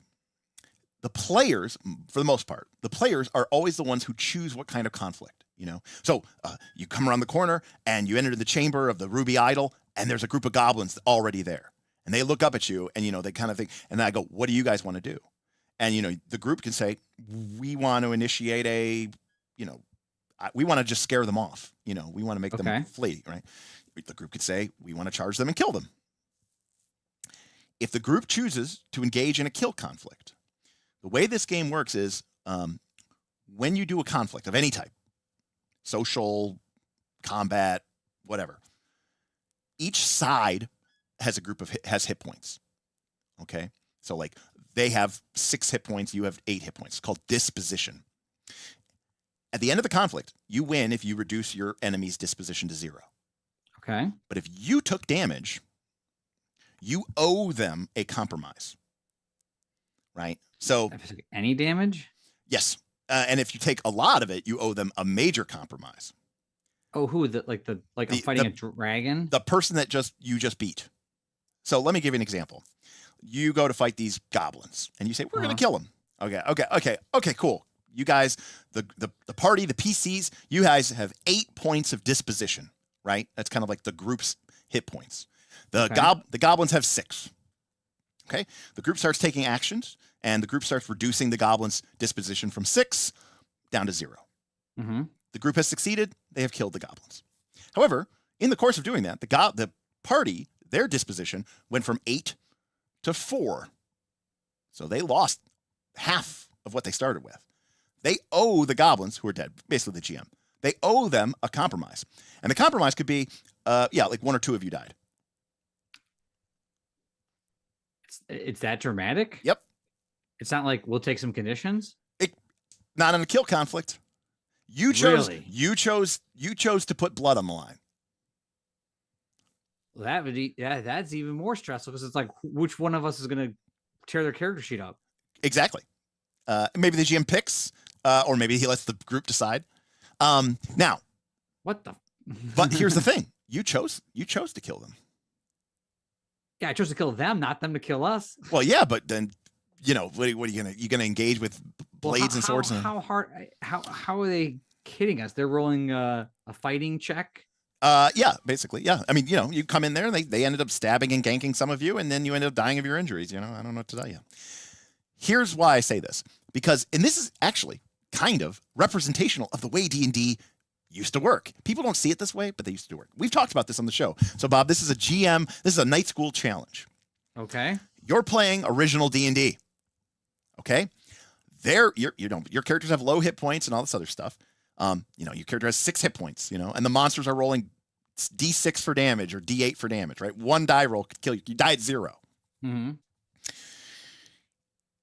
The GM rolls randomly. It's like when we're playing DTX, I roll the dice. It's like, okay, there's 18 of them. Okay. How does that fight usually end? They usually run away from morale. They run away from morale. Yeah. Because if they were actually to sit there and fight them until the last bitter end, they would probably kill a good number of the party members. Mm-hmm. Right? There's a lot of them. This isn't, but if you kill 1 or 2 of them, the rest break and run away. They fail the morale check. Same thing is true in Torchbearer. In Torchbearer, if you want to kill somebody, it's because you want them dead. And you're willing to put your life on the line to do it. What is more common is, do you really care if these goblins are dead or not? You just want them to be gone. You want them basically to be driven off. Okay. You want to cause them to flee. You want them to break and flee. Okay. So there's a different conflict that you can choose called drive off.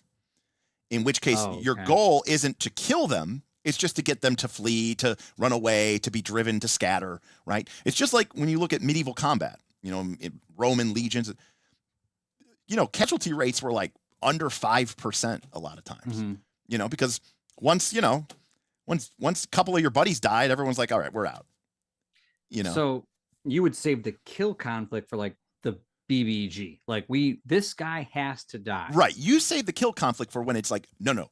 Or if it's like, it's the 6-fingered man, you killed my father, prepare to die. This is personal, I'm willing to die to kill you. Like, that's how important it is to me. So in the drive off conflict, my life is not on the line, maybe only conditions? Correct. Okay. Can't die. I was like, the other one's that's dramatic. Right. Again, I cannot kill you. So, do people not get into a lot of comments? Well, no. What ends up happening is a lot of people play Torchbearer and they go, "What do you want to do?" And they go, "I want to kill him," because it's D&D, and they get into a conflict. And when's the last time you played a D&D fight that nobody took any damage whatsoever? Never, right? Yeah. So inevitably, sometimes when playing with you might be like, "Yeah, you don't even kill them right away. They're so weak." So a lot of people make the mistake of thinking, "I need to kill everything." And the thing is like, you're not superheroes. You're not, these demigods like you have in these superhero games. You're like an old school D&D party where you're like, "Hey, I'm the fighter. How many hit points do you got, fighter?" You roll your D8. "I have 3 hit points." Yeah. And at 0, I'm dead. "Hey, how much damage do those goblins do?" D6 each. If you sit there and try to, "I jump into the middle of the goblins and I'm hacking and sliding," they're just going to shank you and you're going to be dead. Mm-hmm. And the same thing is true in this game. Right. Is there guidelines on that kill conflict? Like, yeah, I mean, half is roughly meaning this. Yes. Because I was like, you said 4 of 8, like 2 people might die. I'm like, well, where are the guidelines there? Because throwing that out is a little scary. Yes. I don't know if that's in the player's book or that might be in the GM book. But okay. Well, as long as there's something, I'm just trying to think like. Here we go. I know to get into it. Okay, here we go. So I don't know if you can see it on the stream, Bob. Yeah, I'll go to the live real quick. Yeah, go to the live. So here are some suggestions for kill conflict compromises. Okay. Mm-hmm. So if you killed them, you killed all your enemies, but if they earned a minor kill compromise, okay, one option is they could inflict injuries on everybody. Mhm. So you don't have to necessarily kill everybody, but you might put injury on everybody. Mhm. Or the loser kills one of the winning team. So like if you even just take a couple of points off your Maybe like disposition. 6 of 8. So Yeah, you only lost you 2. only lost 2, 6 of 8. You owe Okay. them a minor kill. Now, let's say you lost about half. So you go down to half kill compromises. One option is the winning team. So you guys won, you killed them, but you're all made angry, exhausted, and injured. Woof. Or the losing team kills half of the winning team. So half your party dies. You won, you killed them, they're all dead, but it cost you in blood. And then obviously, if it's a major kill compromise, you're basically completely fucked up. And like the losing team the loser's killed, but they in turn kill all but one of their opponents. So one person survives. Jeez. So Well, at least there's something to go by. Oh, if and you're, by the way, you're a player doing this, it's like you need to know what's going on. And you'll love this here. Oh gosh. Tied kill conflict. Take care when you decide to shed blood. A twist of fate, and you could spend your own life in service of your aims. Both sides die gloriously. So if it's a tie, if you both go out at the same time, everybody's just dead. Now, it's important to realize in this game that a conflict is not like a round by round initiative type system. Okay. It's more of like a abstract montage of different actions. Okay. Like, you might say like, oh, we're going to start by, we shoot missiles into the goblins and then we start moving around them. And then as they start to break away, I'm going after their leader. It's very like, not just theater of the mind. It's very like super abstract, right? Like, like how PBTA is? Very PBTA like. Okay. Yeah, right. Very PBTA like. Now, but unlike PBTA, there is actually a game. You play rock and paper scissors with cards. So strange. I'm not getting into it, but it's called conflict. And basically what it is every conflict, the GM secretly chooses 3 actions for his side. And then the party as a team, after the GM has locked in their choices, they choose 3 actions for their side. And the attack actions are attack, defend, feint, and maneuver. And each one does something slightly different. And then once the party is decided, the GM reveals their first action, that was in the first slot, and the party reveals their first action in the first slot. Okay. And like if you attack, now attack can mean I'm attacking with my sword. But if you're like in a chase, attack means I'm running really fast. I'm trying to get away, It's offensive. Attack means you're trying to accomplish your goal. So if we both attack, we just both do damage to each other. Mm-hmm. But if you try to feint, you're trying to be clever and like do some sort of tricky thing, and they attack you, you don't get to take an action. They out. You were trying to be clever. But if you try to defend, and they feint you, you don't get to defend, right? The feint beats defend, and and attack beats feint. So there's kind of like this paper, rock, and scissors kind of idea to it. So some of the strategy of the game is like, like what actions do we want to take, and how do we want to take them? So but there's a good thing, Bob. A conflict, right, only takes a single turn. I think there was 3 things within that turn. And you know what? And if nobody dies at the end of that, you do another 3. And then you do another 3 until someone says is that 0. more than 1 turn? No, the whole thing happens in 1 turn. And that means that like everybody in the party could be rolling dice, right? And it's only going to cost you 1 turn. Oh, one of my turns. One of your grind. For the Yes. grind. Oh, okay. I was like, well, I'm thinking of initiative turns. So it's not separate. So conflicts are a great way to get everybody to be able to roll a bunch of dice, to earn checks, to get passes and to get passes, to get fails. Because if you're doing it in the normal mode, it's 1 person, 1 action. But in a conflict, it's like, oh, Bob got to attack, the wizard got to cast a spell, the cleric got to raise their shield, and everybody got to make an action, and everybody got to use their trait, maybe against themselves. And even though that only took us 1, turn of the grind, you earned 2 checks and I earned 3 checks, and I got a bunch of passes and you got a bunch of fails, and we did a lot of mechanics in that one thing. But conflicts can be scary because they can go the other way. Okay. But that's kind of like the advanced thing. But again, it's also up to the players. You know, how do the players want to do? And the players can never you know, this is like PBTA. You never speak your move. You know, as a player, you're never going to say, I am going to hunter them. I am going to fighter them. You know, no, you describe what you're doing in the fiction, and the GM will tell you, okay, this is what you're rolling. You know. Well, I'll have to remember that. So I'm going to hack and slash. Yeah, I am going to hack. Right. You don't say I'm going to hack and slash, right? You just say that. So there's kind of a, you know, and there's kind of a give and a take, like anything in this game. That's just good to know that kind of stuff, because I wanted to know what that kind of meant. And I assume then the higher might means the more, what was some of the D, right? You said, disposition. Disposition. Actually, they have. No, not necessarily. Oh, so a dragon, even though might be 2 might higher than me, like, well, without giving too much away, different creatures have different dispositions depending on what type of conflict you do with them. Oh, that's cool. So some creatures have like 18 disposition against certain types of conflict because it's really hard to.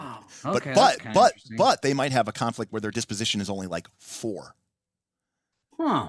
And so part of the fun of the game is figuring out what is a creature's, what are they strong against, what are they weak against, you know, and how to we should approach them this way. You know, the classic example, I don't know that this is true, I'm just making this up. You've seen The Hobbit, right? The trolls might have had a really high kill disposition, right? If you try to kill the trolls, that's really fucking tough. But if you try to trick them, it's much lower, you know, because they're dumb and stupid. And so, you know, Bilbo starts tricking them, and then Gandalf comes in with the final trick. Dawn take you and bestow, you know, and it's like, okay, cool, you guys won, you know. And the downside is the dwarves are kind of beat up and everybody's hungry and thirsty because they spent the night in the sacks, you know, like because they lost a little bit of disposition. So that represents a conflict. Okay. But in that case, maybe they were using, you know, Bilbo decided I can't kill these trolls, so I'm going to trick them. And maybe thinks, oh, they're kind of dim and slow-witted. You know, part of it is kind of using your intuition. Like you might imagine that a dragon might be fairly strong against a kill conflict, and you know, and you would be right. The other thing about might is in something like a driving them off, like you know, breaking them and scattering them, or in a kill conflict. If your might is higher than them, you get like bonus successes against them and vice versa. If their might's higher than you, they get bonus successes against you. So they like basically do. But the guessing thing is still part of like most of the games we've played. Like, is their fort safe high? Is there with you know? You're it's the same. I know this is they have a good reflex or stuff like that. It's the same basic idea of trying to understand, and also too in the game. In L5R they had it too. Different stances. Right. The different would give you the different lower rings. TNs. Yes, different rings would give different approaches. You know, but also too, you know, you might see something and then you might go like, hey, does somebody, you know, lore master let's use a turn, one of our turns, to have the wizard, you know, do a lore master check and see, do they know what this creature is, you know, weak against? Recall knowledge? A little recall knowledge, if you will. And then afterwards, you know, it says, oh, their armor is like steel, but they're cowards, you know, and if you try to drive them off, like if you try to kill them, they'll fight to the bitter end. But if you try to drive them off, they'll just run away. You know, and so it's like that's the kind of destruction. Interesting. But the key thing here is all of this is done in the service of playing for your beliefs and playing for your instincts. All right. So with that in mind, we got about 20, 30 minutes left. Yeah, let's make a character. Let's make a character. All right. So we've got a blank character sheet here, Bob. And let us go in the book itself. Okay. To hold on a sec here. I got to go to page. I want to help you out here. Here we go. Go to page 25. 2 for 60. 25. Okay. Gather around. All right. So So there you go. Bob, you have run out of options, and so it is time to make your own fortune in this damned world. And if that means delving into ruins and slaying a dragon or two, so be it. So gather around. Derek told me it's crazy to do that. It is crazy to do that. So gather around. There's got to be a few other unfortunates who would throw their lot in with you. Maybe together you'll strike it rich. And if that doesn't describe the Dragon Bane crew, I don't know who does. There's a couple of them. Yeah. All right. So Bob, to create an adventure, you're going to do the following steps. You're going to choose. You're going to choose a class. You're going to note if you're human, your upbringing. You're going to choose your hometown. You're going to choose your social graces. You'll choose your specialty. You'll choose your wises. You'll answer some questions about your nature, about your circles. You'll pick some gear, weapons, and armor. And if you're a wizard or a magician or a theurge, you'll roll for spells or relics. All right? Okay. Now, so that's that page. So let's go to page 26. Now, this in classic D&D style, halfling is a class. Okay. So all halflings are burglars. Now, there is an expansion book that lets halflings be other things, but in the core book, halflings can only be a burglar. Okay. Really? So, yes. So at the top of the, because it's Bilbo. So at the top here, you can see the halfling burglar, and this shows you what their abilities are. Okay, will 5, health 3, what skills they start with. Okay, what trait they start with, and then what weapons they're proficient with. Okay, and what armor they can use. Okay, but so you said that one, but the other classes I can pick my stock. No. What? So if I am a magician, I have to be a human? You got it. And the only class for dwarf is outcast? Correct. What the? You've played BXD&D with me. You know that in the BXD&D, the classes in BXD&D were elf, dwarf, elf, dwarf, and halfling. And then it was human thief, human fighter, human magic user, human cleric. Man, okay. So you can either be a halfling burglar, a human magician, a dwarf outcast, an elf ranger, a human theurge, or a human warrior. Okay, so what's an outcast? So the outcast is... I love dwarfs, but I don't want to be an outcast. I mean, obviously you're an outcast. What kind of dwarf leaves their clan and their home and goes and throws their lot in with a bunch of scraggly, do nothing, good for nothing adventurers? I don't know. Well, I'll tell you who. An outcast. So the outcast is the outcast. Now to be clear here, Bob, if you take a look at the dwarf outcast, you can see that they have fighter 4. Yeah, that's sweet. And if you go down to the warrior, which is the last one on the list, mm-hmm. They have fighter 4. So the dwarf outcast is as good of a fighter as the human warrior is. Just letting you know. Man, okay. I'm gonna go with dwarf outcast. All right. I guess. All right, great. All right. Well, we'll pick a name here in a little bit, unless you have a name ready. I do not have a dwarf name ready. All right, so we can get some dwarf names in chat. Yeah. All right, let me scroll in here. All right, so your stock is going to be dwarf. Yep. And your class is going to be outcast. All right. Mm-hmm. All right. So while we're here, we can kind of fill in some other stuff. With humans, you have 8 points, and you can split them between your will and your health. But with the halfling and the dwarf and the elf, it's set. So your will is 3, and your health is 5. Okay. Yes. Next, we have our starting skills. Fighter 4. So we can put a 4 into the fighter. Yep. We have Dungeoneer 3. Then we have Armorer 2. Nice. We have Sapper 2. What the heck is Sapper? So Sapper isn't on the list, so you have to add it. Okay.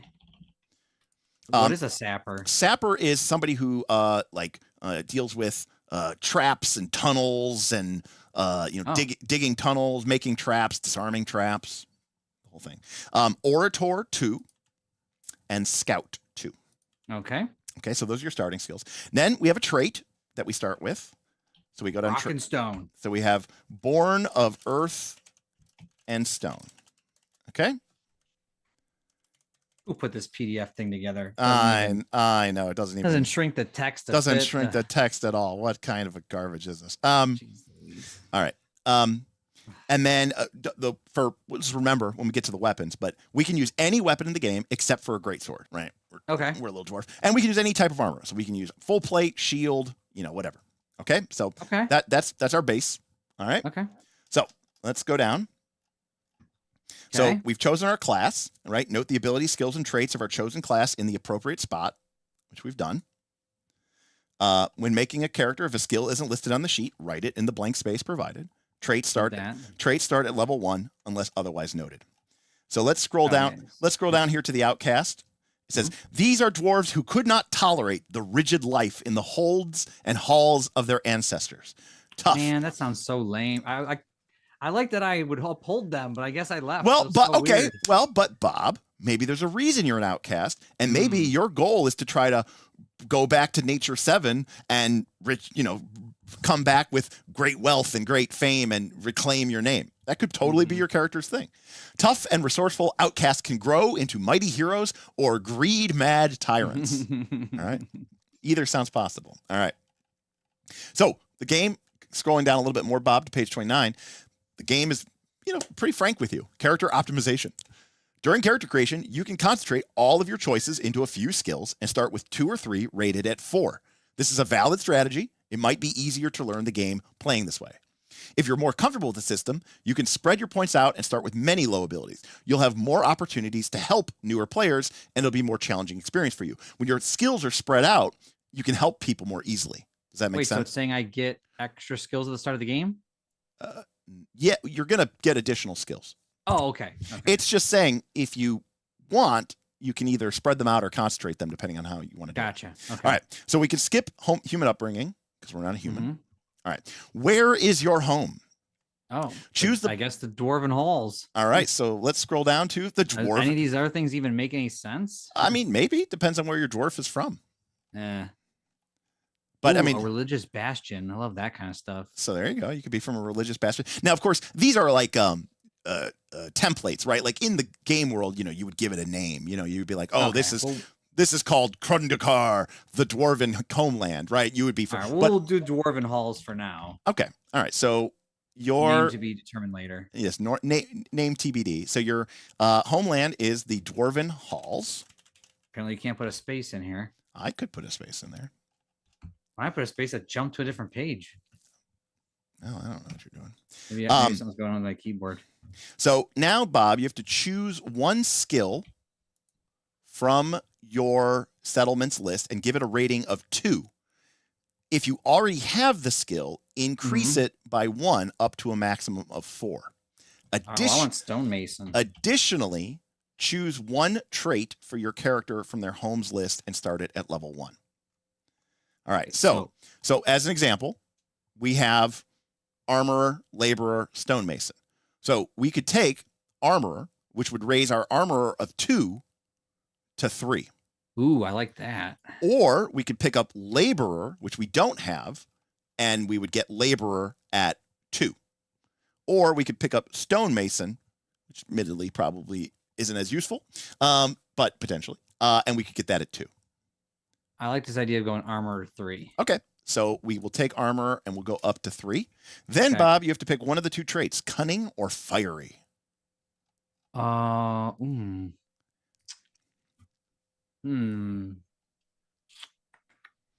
cunning or cunning but brutal? I'm going to go with cunning. All right, cunning. All right, so that's another trait, and it's going to start at level 1. Okay? So those are our 2 traits, born of earth and stone and cunning. All right? Scroll down. What are your social graces? We're at the bottom of page 29 here. Okay. How do you convince people? 30? 30, sorry, yes. Okay. How do you convince people that you're right or to do what you need? Choose a skill. Haggler, manipulator, orator, or persuader. If you don't have the skill, get it at 2. If you already have it, increase it by 1 to a maximum of 4. And as a reminder, we have orator. So we do have that already. But remember that, orator is used to like convince a group, get a crowd all hyped up. Whereas, haggler is more for like dealing with a merchant and trying to get a better price on things. Persuader is more of a one-on-one. I'm going to convince you of something, Well, kind of like haggler then. Okay. Haggler. So haggler to 2. Haggler to 2. Okay. Okay. Going on to the next page. What is your specialty? Each player chooses a unique specialty for their character. No 2 of you can have the same specialty. Give the skill a rating of 2. If you already have it, increase it by 1. And Those are the lists that we can choose from. Cartographer, cook, criminal, dungeoneer, Give haggler. me that cartographer. All right, cartographer. It's like one of my favorite things. All right. And I have to underline this apparently. Yes, I don't know. Can't how really you do would, it in this thing, but I don't know how you would actually do that, but you only underline it so that people know that that's your thing. Yeah. All right. Next question. Or next area. How are you wise? Mm-hmm. Wises are a category of special abilities that represents your field of expertise. They are not rolled. Instead, they augment other abilities and skills. All right. Choose one of the following: Dwarven Chronicles wise or Shrewd Appraisal wise. Going with Shrewd Appraisal. All right. I'm going with that with my haggler. Yeah. And that would probably be something that you could come up with on that. So you've got Shrewd Appraisal wise. Mm-hmm. Then it says take a second wise of your choice following the guidelines in this section. Either take one of our examples or invent one of your own. So if we scroll down to the bottom of the page and the next page, you'll see that wises are pretty specific, right? Mm-hmm. So, you can choose a specific town or a specific city or a specific dungeon or a specific monster. You can't just say undead wise, mm-hmm. right? But you could say ghoul wise.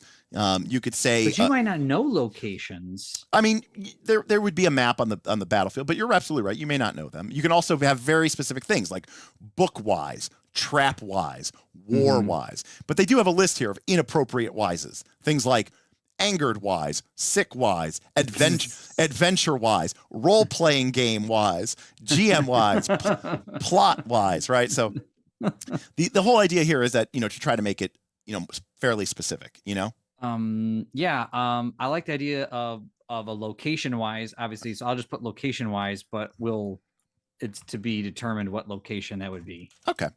And, that might be a good, your character has long studied this mountain range, because you believe that there's an ancient hall of your people, right? And that you dream of. Because I took river lore instead of mountain lore. This is river lore instead of mountain lore. Yes, exactly. That's a deep cut for the people watching. People that really know, know that one. Exactly. So we've got location wise. All right. Then scroll down and we get to nature. Okay. We're on page 33, I think. Nature is a special ability with 3 descriptors attached to it. These descriptors determine how your nature is used in play.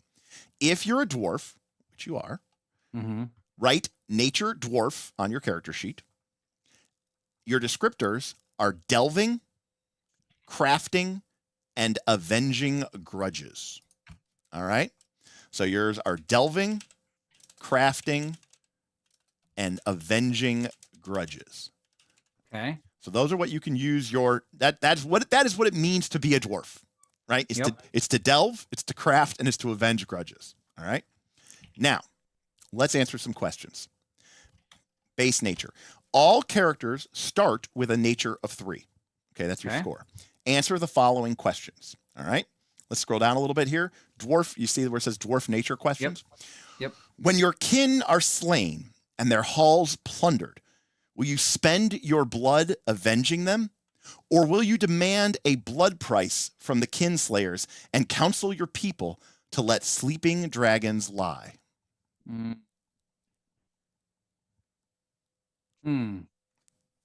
If you would take revenge at any cost, increase your nature by 1. If you would counsel your people to resist their bloodlust, replace the avenging grudges with negotiating. I'm going to go with negotiating. Ooh, okay. Because I went with this whole cunning haggler thing and orator. Yeah. All right. So it goes against my Bob player nature. Right. Right. Bob's nature is to avenge grudges and stuff like that. Yeah. All right. So we've replaced that. So let's go to the second question. Would you plunge ever deeper into the bones of the earth looking for treasures untold? Or do you fear what you would uncover should you dig too deep? If you would dig ever deeper, increase your nature by 1.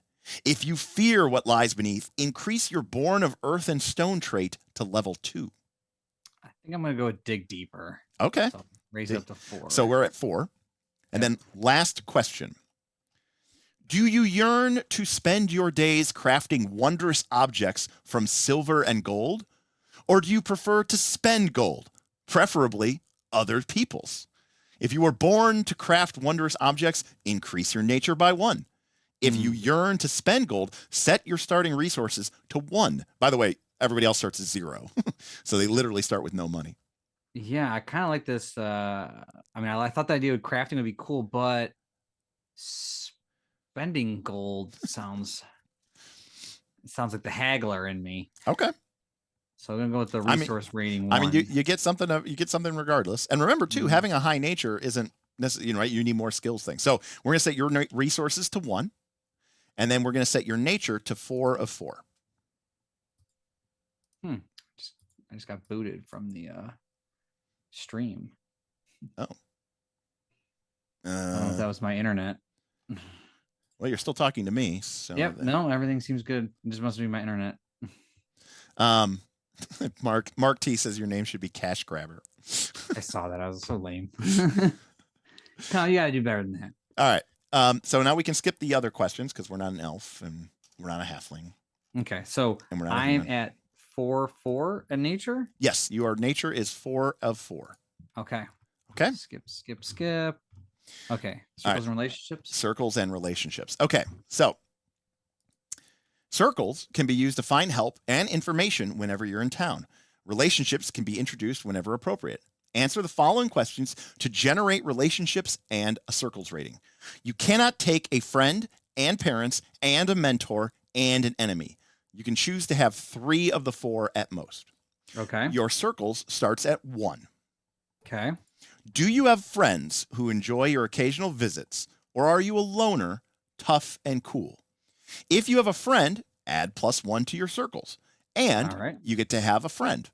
If you are a loner, tough and cool, your circles starts at 1, and you have an enemy. Write down the name of your nemesis on your character sheet. Skip the rest of the circles and relationship questions and take the loner trait at level 1. Also, go get snacks for the rest of the group while they finish answering the circles questions. I'm gonna go with the friends. Okay. one. Okay. Now, is this like you typically would put another party member here, or is this like no, you go no. This is your off this the wall? this is your buddy. This is your personal person. All right.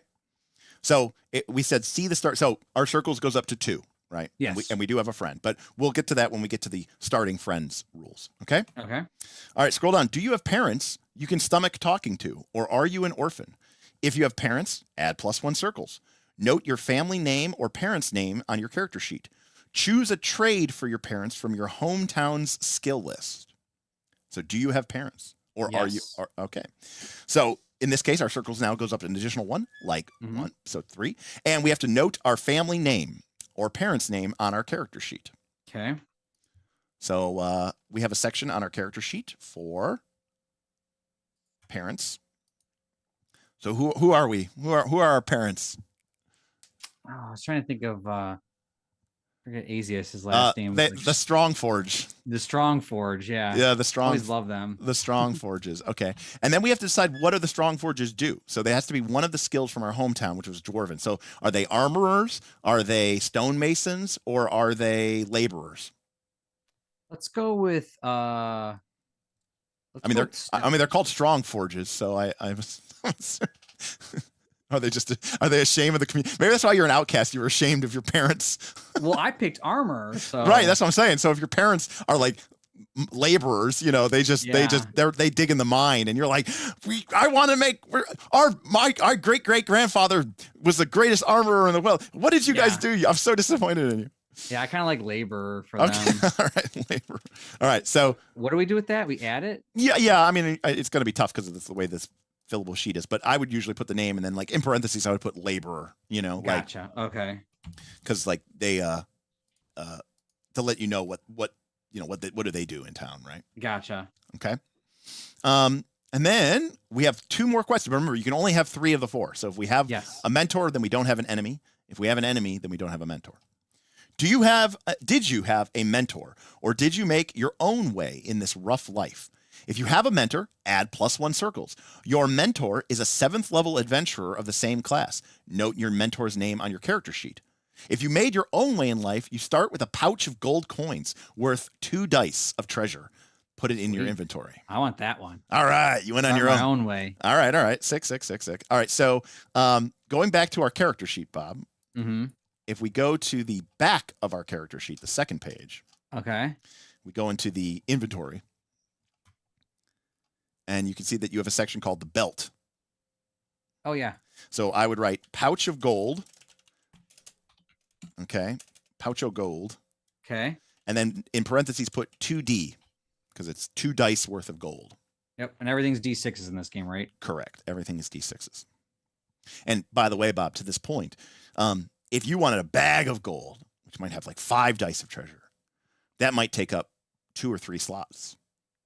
Oh. But a gem worth 10 dice might only take up 1.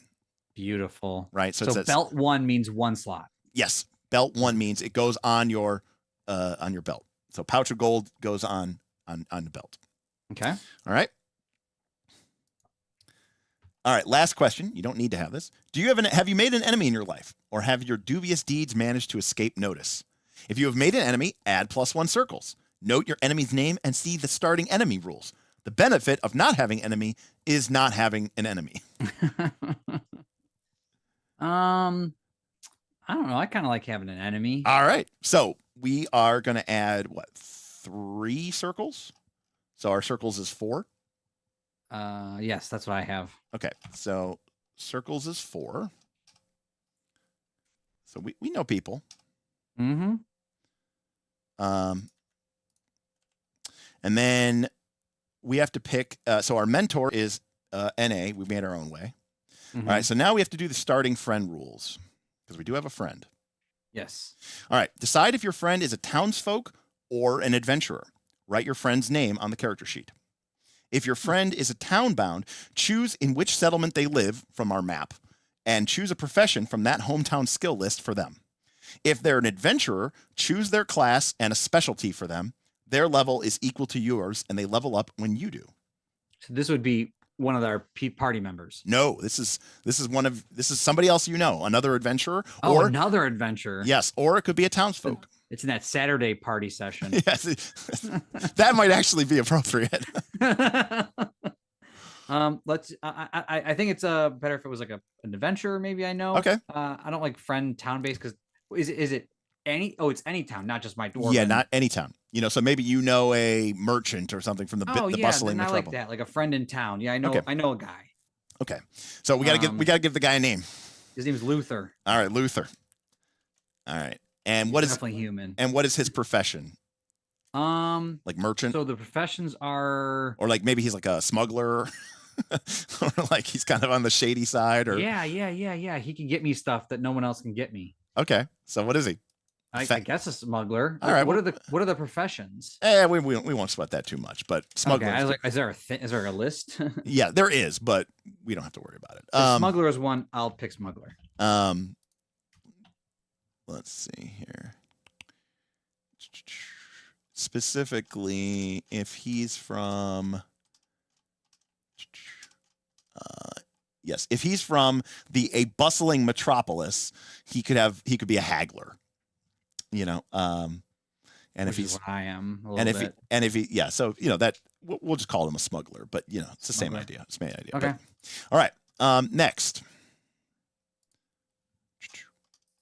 we have to figure out. Determine the last place I saw him for this or no? Yeah, I mean, not for this purpose, but Say last time I was in town, I saw him. Yeah, you could just say, "Oh, last time I saw." But like an adventurer, you might be like, "Oh, the last time I saw him was at this battle," or the last time I saw him was this. All right, so now we have to pick an enemy. Your first enemy is always a rival or nemesis on a path similar to you. How did your enemy destroy your life and set you on this path? Write your enemy's name on your character sheet. The GM determines your enemy's class and notes it privately. Your enemy is your level +1, leveling as you do. Oh, that's that. Yeah, so he's blue, or what is it? What is it in Pokemon? Like Gary, basically. Oh, he's Gary. He's always a step ahead. He's always a step ahead. Yes. He's Gary the Wizard. Yeah, make him Gary for sure. Gary the Mage. Gary the Mage. That's your Gary. Now, why, Bob? Then you don't have to because it's just for funsies. But how did your enemy destroy your life and set you on this path? Maybe Gary the Mage got you banished from the dwarven people. I was wondering that, like, did he get me or am I going the route like I'm leaving to do this armor thing? No, because you've picked an enemy. So how did your enemy destroy your life? I mean, it could be separate from that. Yes, I mean, that's what I was thinking. Like maybe I don't know. Like, because it could have been after you left the dwarven hall. And then maybe he double crossed you, or maybe you double crossed him and he got payback on you, or maybe he tried to do some sort of spell or something like that. I was thinking I had this super rare material or find to help me along this path of being this great armor, but Indiana Jones got it at Belloc. Yeah, okay, perfect. That's awesome. All right, perfect. Yes. So your whole plan was to go and get this thing, and he took it. And he has it, or maybe it's like some like ancient dwarven relic or something like that. It's probably like a key to something. Yeah. Perfect. Okay, I love it. Perfect. All right. So that's Gary the Mage. All right. So next page, starting resources is 0, but of course yours is otherwise noted. Okay. Yep. All right. Next, we don't have to do this because it's it's just for fun. But all characters begin the game with a well-worn set of clothes. And a utilitarian belt. Shoes are optional, but you want shoes. None of these items require inventory slots, but they are handy to know about. All right. The following is a list of common adventuring equipment. When creating a character, you may choose to take as much gear as your character can carry. Choose whether you will carry a satchel or a backpack. Fill it up with all the necessaries. If you hang a pouch or a wineskin from your belt, fill that up too. Your inventory slots are listed on the back of your character sheet. Items can be carried, worn, or packed into the appropriate slot, and they take the number of slots as listed below. Okay. So let's go ahead and take a look at the back of our character sheet for the first time in deeper detail. So what we can see here is we have one slot for our head, and it would be head worn. We have one slot for our neck. We have 2 slots for worn on our hands, gloves and the like. 2 slots to carry stuff. Okay. A slot for our feet. We have our torso, 3 slots. We have our belt, which is either belt 1, pack 1, or weapon 1. We have our pockets, which can only hold like little trinkets. And then if we have a satchel or a backpack, we have extra slots. So if I pick backpack, it's worn 2. So torso. I type in backpack and torso. Yes, you would type backpack and torso twice. Now, there's a couple of things to note here. See how it says factor for Dungeoneer and Fighter? Where does it say that? I see it right. Yeah. So factor means whenever there's a Dungeoneer or Fighter test, the DC, the TN, is 1 higher. It's hard to fight with a backpack. Oh man, it's hard to do. That's what I want. All right, that's totally fine. So for your torso, put backpack, and you put that twice. And I get these 6 slots. And now you get these 6 slots. And just for edification, the slot at the top is what's at the top of your pack, and whatever's at the bottom is at the bottom of your pack.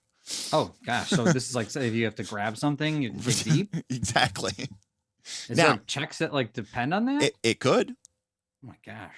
So going back to the character sheet, going back to the description, you can now take any of these items and fill up your character sheet.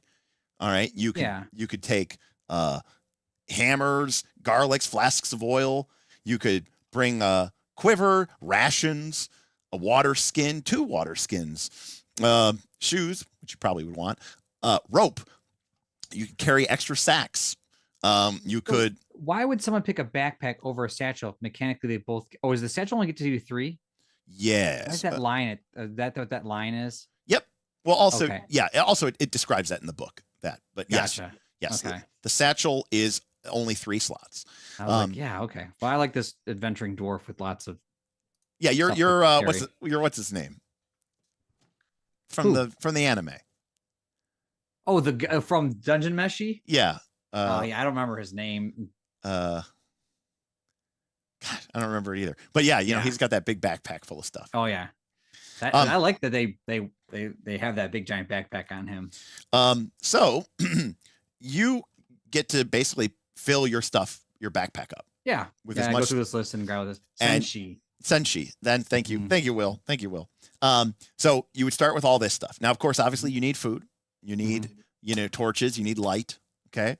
And these things, by the way, a torch lasts, you ready for this? 2 turns. 2 turns. Yeah. Remember the grind? Huh.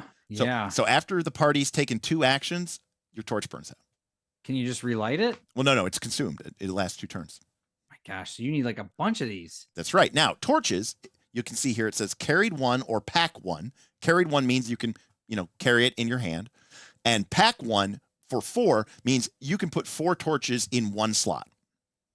Oh, that's kind of cool. Yeah. Okay. And there's no, this isn't cost any money. So no, this is the only time in the game, you spent the last of your nickels on buying this equipment so that you can have it. So there's a lot of choices to be made here. Okay. Yep. Then we go down and you have to choose your weapon. Okay. Yep. An outcast, that's what you are, can start with anything except for a greatsword. Start with 1 weapon of your choice. Outcasts have the option to choose a shield as an additional 2nd weapon. I like that. All right. And so then if we go down, we can see the starting weapon choices that your character could start with. And again, your character can use anything but a greatsword. Now, you'll notice some of them can be, all of them can be carried.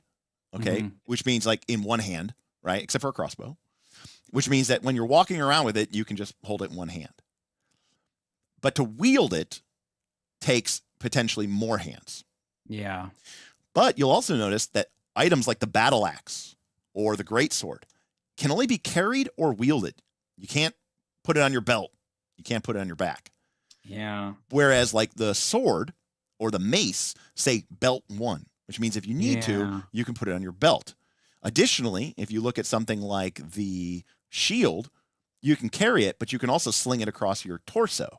But if you do that, that takes up one of the torso slots. Now, your character does have a torso slot available. Yeah. But that's also where your armor goes. Oh, really? Crap. Well, then I can't take a shield. You could, but then you'd have to carry it. Yeah.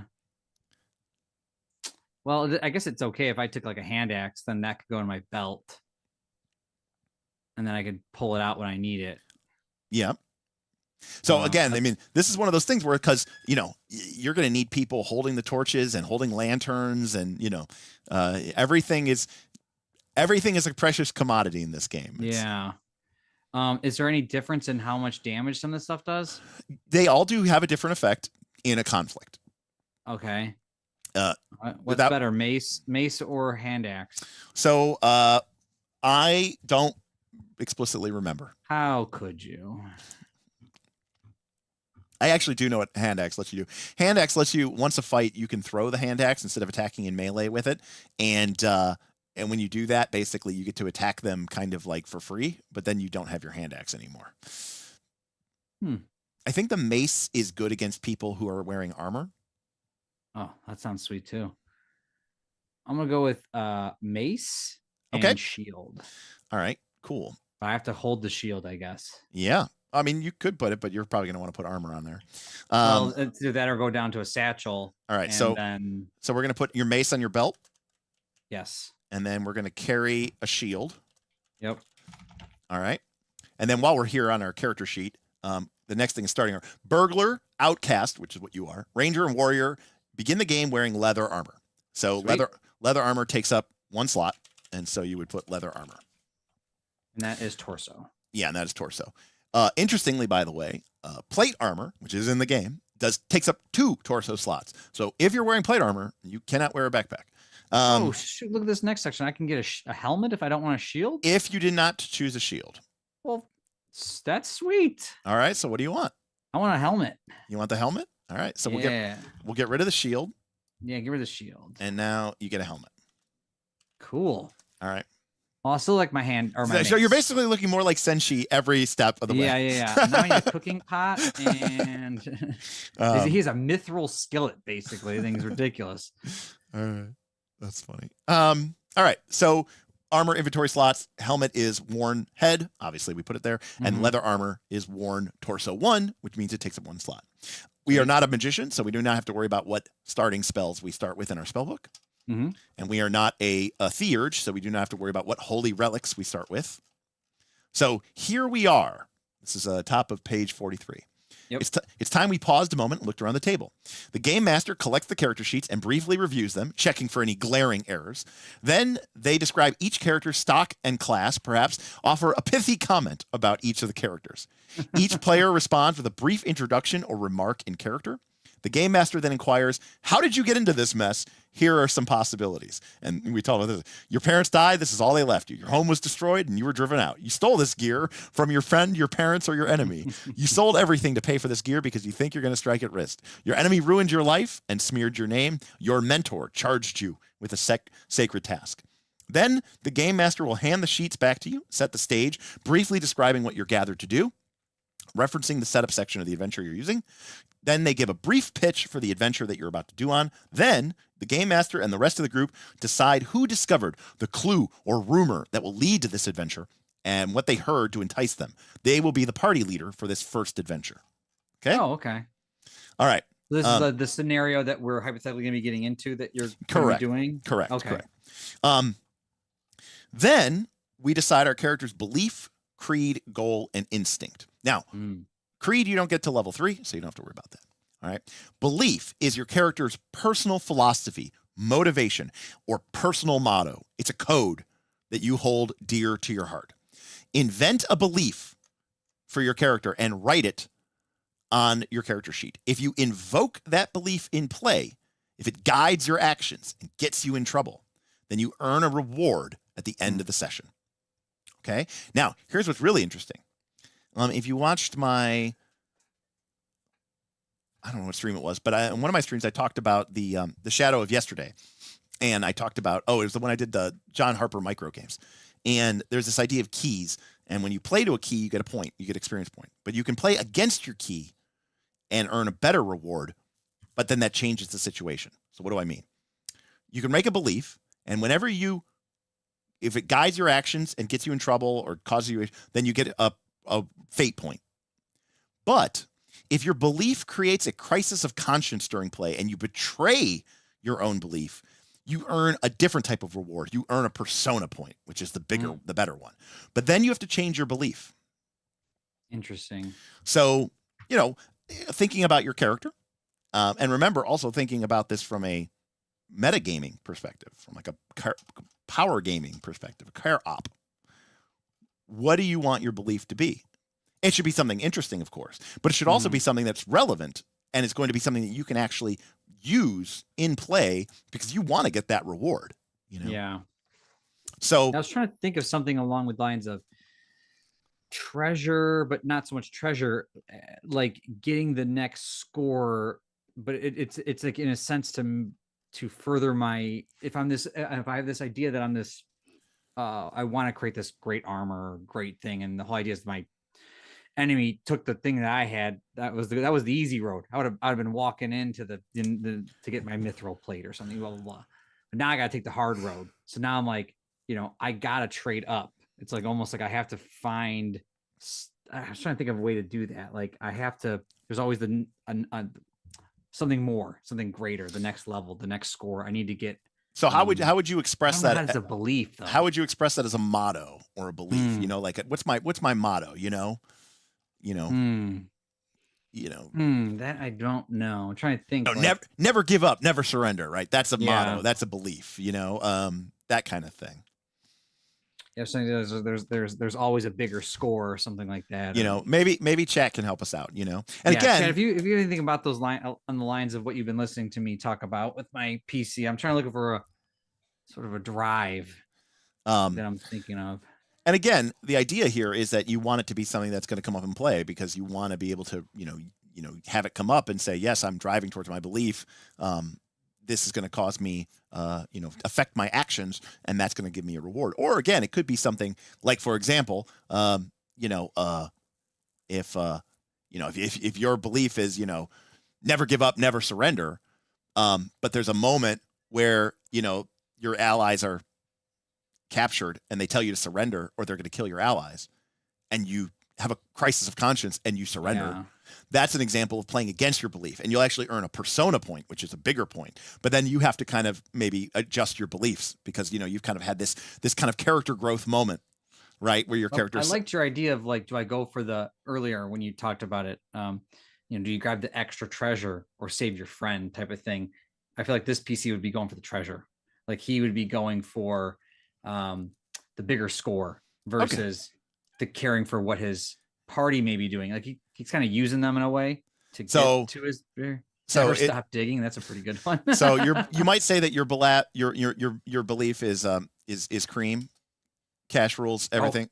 Cash rules everything. Cash rules everything around me. Cream always rises to the top.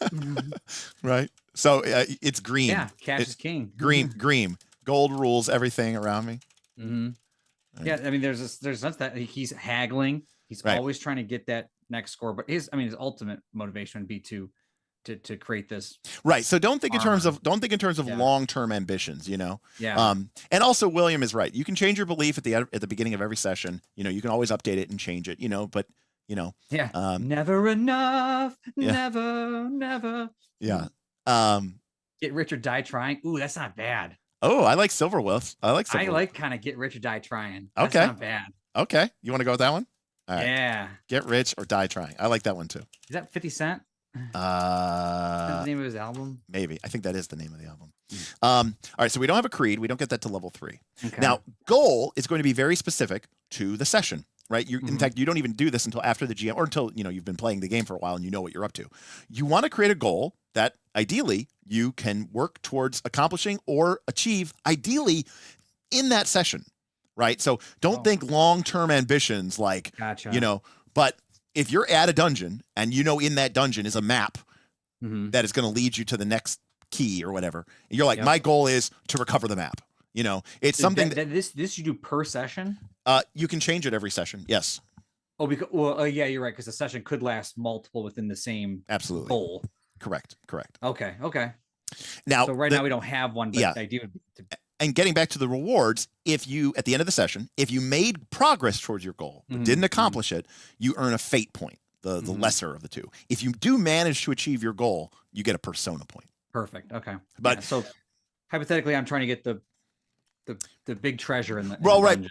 Right. But you know, you want it to be fairly specific, right? Because you don't goals should be very much written in the sense of like, you know, I will, I must, I won't, you know. So there's a reason I'm going in this dungeon. It's because I want to get this thing. And as they say, it might not be the same as the party, but I want that thing. And you know, and they say here in the book, you know, I will be king one day is a bad goal. You know, and also don't write dumb goals like I will light a torch. You know, there's no reward for accomplishing dumb or bad goals. All right. Yeah. So, and again, the goals are immediate. There's something that you could feasibly accomplish this session. They're not long-term dreams, right? That's what I mean, those are good to have just from a character perspective, but mechanically we're worried more about what's happening, you know, in the moment. And then the last thing that we have to figure out is your character's instinct. All right. Now, instincts are very interesting. Instincts are conditional statements like, I always do this, or I never do this, or if this happens, then I do this. The thing about an instinct is if it triggers, it can let you take an action for free. Okay. So instincts, I always do this. I would say I'm always distracted by the shiny. No. But you got to think about instinct in terms of like an action. All right. So like a skill? You know, kind of, yeah. Like a good example might be like, and my instinct is, you know, I always go hunting when we make camp. That will let your character go hunting for free. It won't cost you a check. It won't cost you a grind. It won't cost anything, right?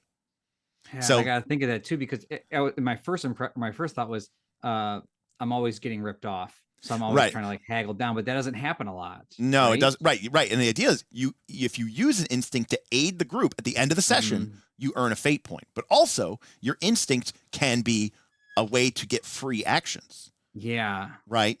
So, you know, part of the skill of the game is kind of figuring out, okay, like what do I want? What can I do? How do I, like, for example, one might be you have armor. You might be like dungeoneering do. That's more like dungeoneering. diving. Dungeoneering is like spelunking. It's like, moving around underneath. But like an example, again, this may not come up. This may not be relevant. But like you might have, whenever we make camp, repair my armor. Repair my stuff. Right. And so it's like as soon as you get to camp, you start working on fixing your helmet. But you could also do an instinct that applies during the adventure phase. Right. Like in the book, they give an example of Dralick's instinct is always keep the light lit. If Dralick is plunged into darkness, they get a free test to try to find or make some light. So part of the instinct is actually kind of a meta game car-op-y thing, because you're kind of basically, you have a way to get free actions. What's the cartographer thing do? So cartographer gets into how maps work in this game. Okay. And the way maps work in this game is there anything I can do along those lines? Yeah, you could have whenever we're in camp, update the map. Yeah, I mean that sounds like something I'd love doing. So that's like because I would easily see myself doing. Because the way that mapping works in this game is a little weird. Okay.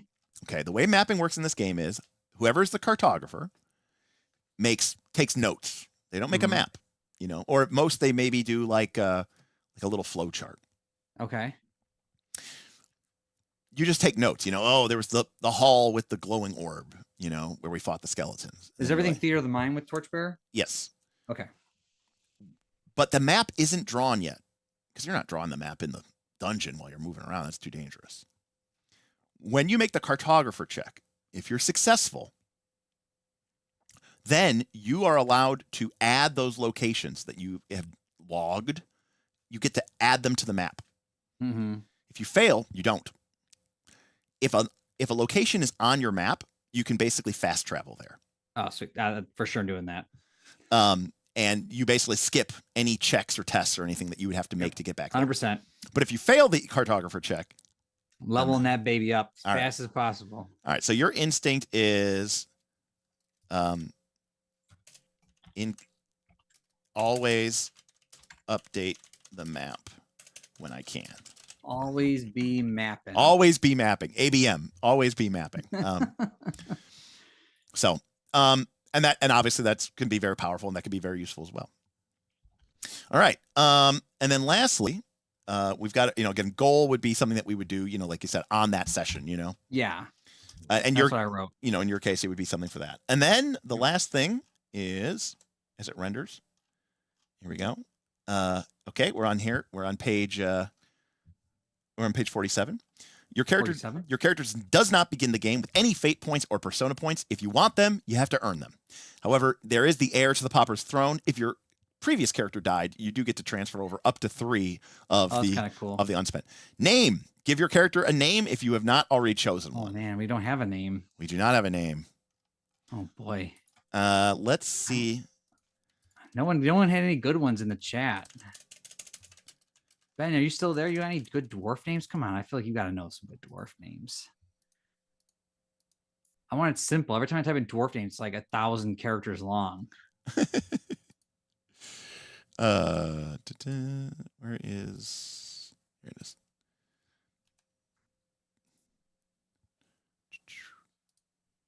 All right.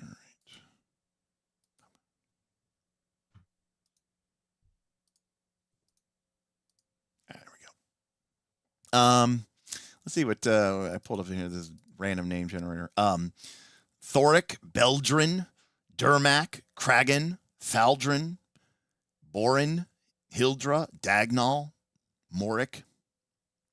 Ben says Granite, Stonejaw, Jim Rockford. Jim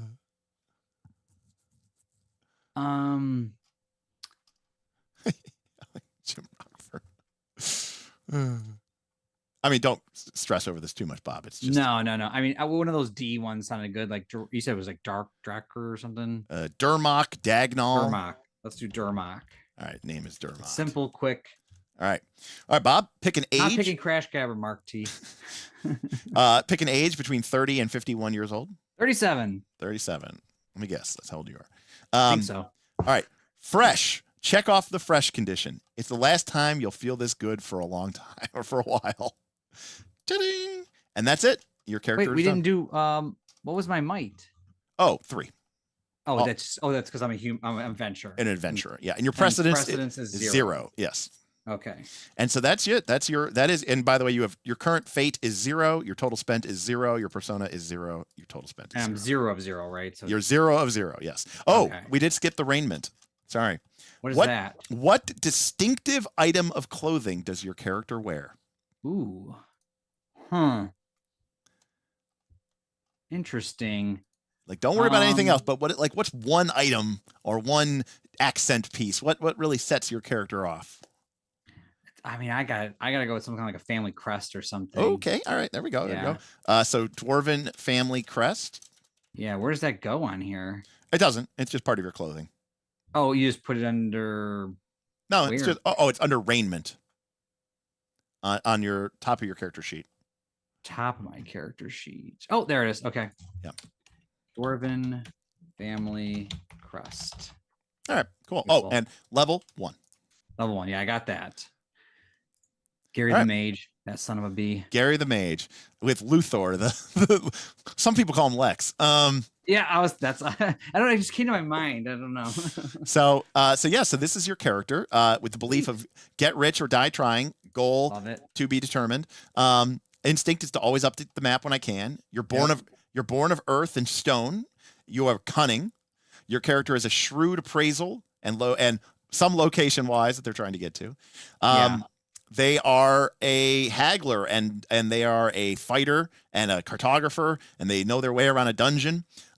They've got some armor and of course I'm sure your backpack would be loaded with all sorts of goodies and things that you would equip there with. Yeah, for sure.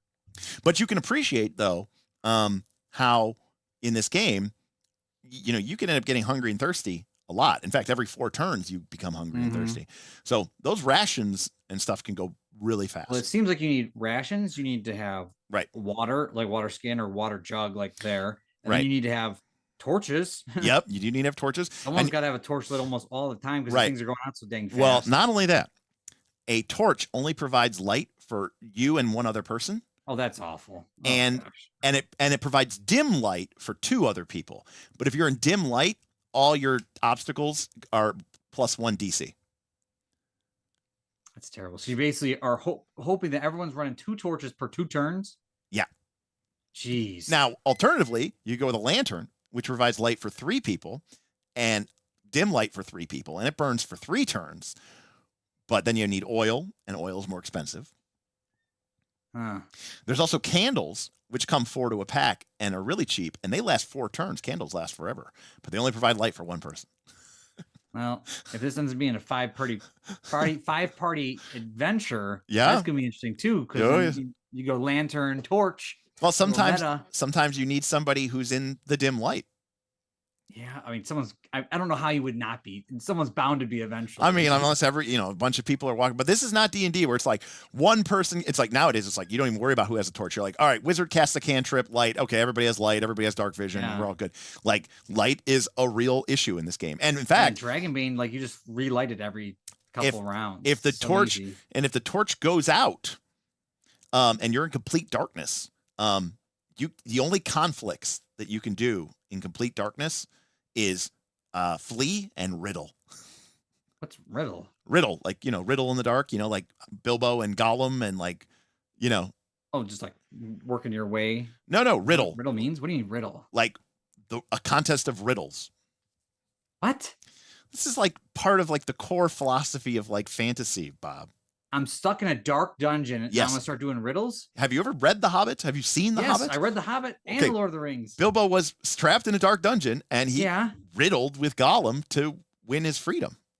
Remember, what have you got in his pockets? No, I know that whole scene. All right, another thing is Bilbo riddles with Smaug.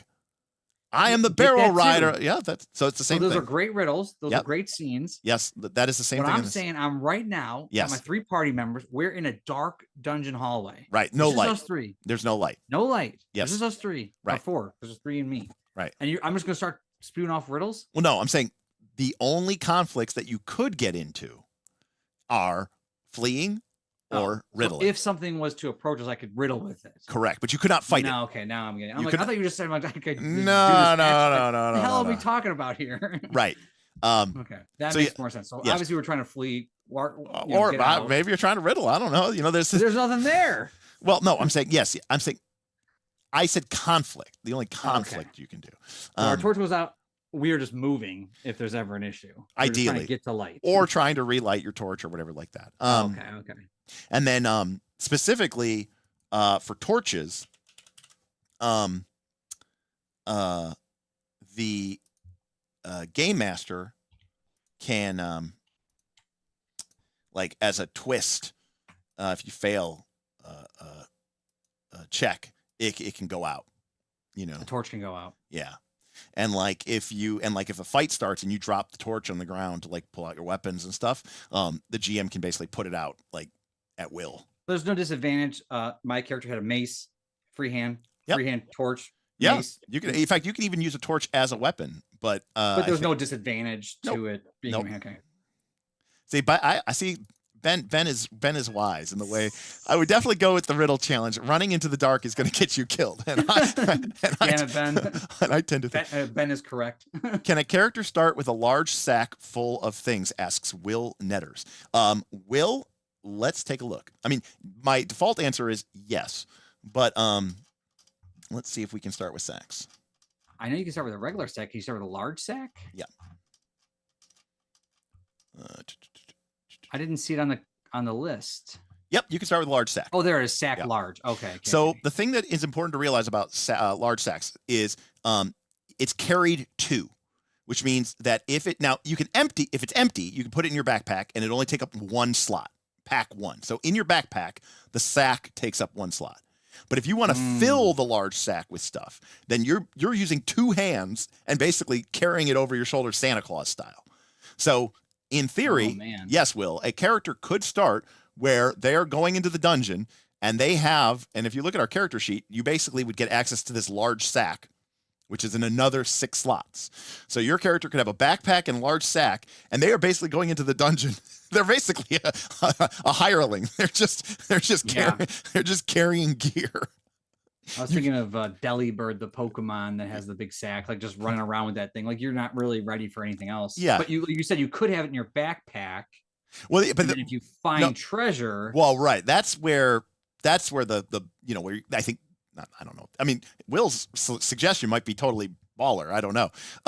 But if you might carry a sack, because if you did find that massive treasure, Bob, and you're like, shit, we don't have enough inventory space. You're like, I have a sack and I'm willing to give up my hand. Somebody else can carry the torch.